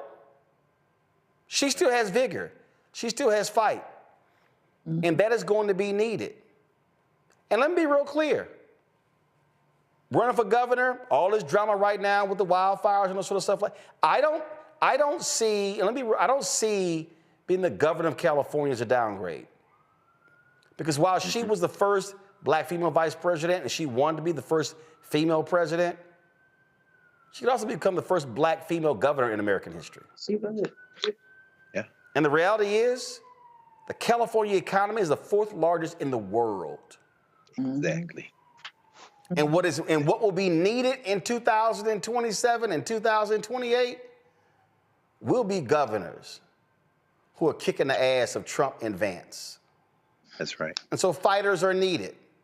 And I do believe that Vice President Kamala Harris, come 12:01 p.m. on Monday, will be unburdened by the shackles, the invisible shackles that were put on her, that invisible straitjacket and duct tape and handcuffs, where people were dictating what she could say and where could she go. Now she doesn't have those limitations placed upon her. And as Reese said, now she can be her true self. But the key is you gotta be your true self. And you gotta be willing to say what's necessary, even when it makes some other folks uncomfortable. That's it. That's it. Even when it makes some other folk mad. So I do wish her well. She got messed over in a huge way. And y'all heard me say it, and I've had it confirmed by numerous people.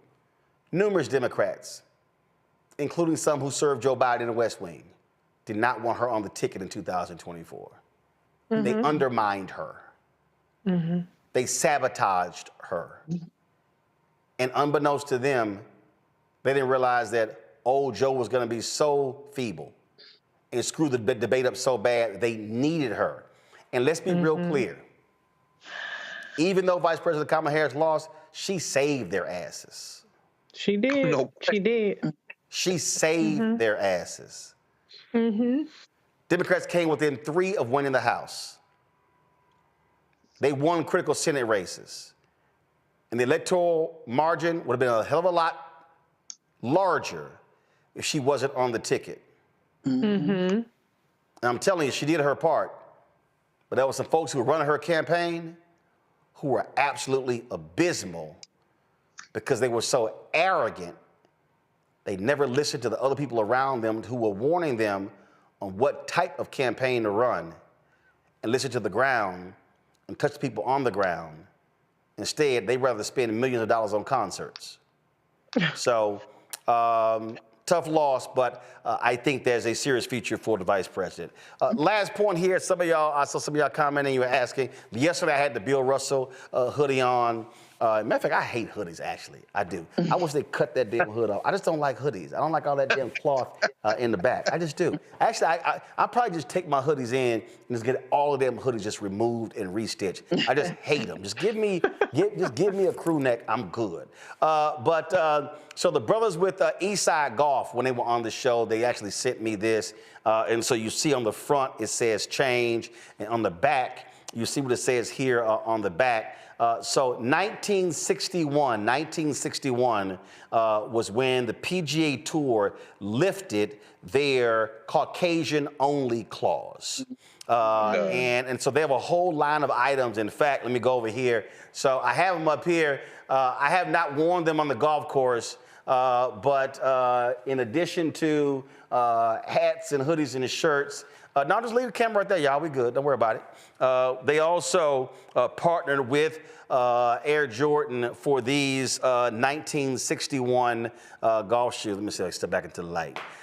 These 1961 golf shoes. And so again, the PGA Tour, so you had guys like Teddy Rhodes, Charlie Sifford, Lee Elder, and others, Calvin Pete, a long list, a lot of black golfers. There were a lot of great black golfers before Tiger Woods, y'all. A whole lot. But they could not play on the PGA Tour because they had a Caucasian only clause. And so this is one of the hoodies. And so this is the logo of Eastside Golf right here. And so shout out to those brothers in Atlanta. So I just want to show them some love rocking this today. All right, that is it for us. Niambe, Greg, Reese, I appreciate y'all being on today's show. Thank you so very much. Folks, support the work that we do. I told y'all that we are going to sit here and swing hard every single day, fighting misinformation, disinformation, and speaking truth when other people are running and avoiding what the truth is.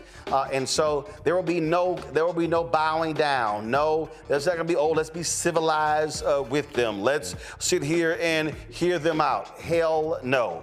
We do not make room for thugs and thuggish behavior. And so we are going to be truth tellers every single day for the next 4 years, like we've always been every day for the last 6 years. And so your support for us is critical. Again, the goal is to get 20,000 of our fans contributing on average $50 each, which of course is $4.19 a month, 13 cents a day. We don't have millionaires and billionaires cutting us checks. So your donations are critical. And so there are multiple ways in which you can support us. Cash App is one of them. Now you can't give to us direct on Cash App because Cash App changed their rules and closed down all of our accounts. And so if you use Stripe, you can still give to us, and it's a lot easier. You can do it with Square as well, but it's too damn convoluted and complicated. So use Stripe. This is the QR code, or you can simply go to blackstarnetwork.com. You can see the QR code as well to use Stripe. I'll post this periodically on our social media as well. Plus, you can go to PayPal. You can give to us via PayPal. Of course, PayPal is paypal.me/rmartinunfiltered.com. If you want to give to us on Venmo, it's venmo.com/rmunfiltered. Zelle, 2 emails, Roland@RolandSMartin.com, Roland@RolandMartinUnfiltered.com. Checking money order, you can mail to P.O. Box 57196, Washington, D.C., 20037-0196. You can get my book, White Fear, How the Browning of America is Making White Folks Lose Their Minds, available at bookstores nationwide. Get the audio version I read on Audible. You buy that book, proceeds of that come right back into the show. Also, get your gear. Get your Roland Martin Unfiltered merchandise. Of course, our shirts, Don't Blame Me, I Voted for the Black Woman, Project Survive 2025, or Survive Project 2025. And then we may need to flip that, Keenan, because it makes more sense to say Survive Project 2025. Project Survive 2025. I'm not sure about that one. But I do like hashtag we try to tell you, FAFO 2025. So QR code is there as well, or go to rolandmartin.creator-spring.com, or go to blackstarnetwork.com. And don't forget, download our Black Star Network app. All of our content is there. Recent interviews with Earth, Wind & Fire and T.I., plus the others. If you want to see the multi-part series when I went to Ghana and Liberia, it's there as well. So check all of that out, folks. Download on your iPhone, your Android phone. Also download on various devices, Android TV, Apple TV, Android TV, Roku, Amazon Fire TV, Xbox One, Samsung Smart TV. Folks, that's it. I'll see y'all tomorrow right here on the Black Star Network. Y'all know how we always sign off. And yes, I'm rocking the Black Cowboy hat today. Holla! Black Star Network is here. Oh, no punch! I'm real revolutionary right now. Thank you for being the voice of Black America. All momentum we have now, we have to keep this going. The video looks phenomenal. See, there's a difference between Black Star Network and Black-owned media and something like CNN. You can't be Black-owned media and be scared. It's time to be smart. Bring your eyeballs home. You dig?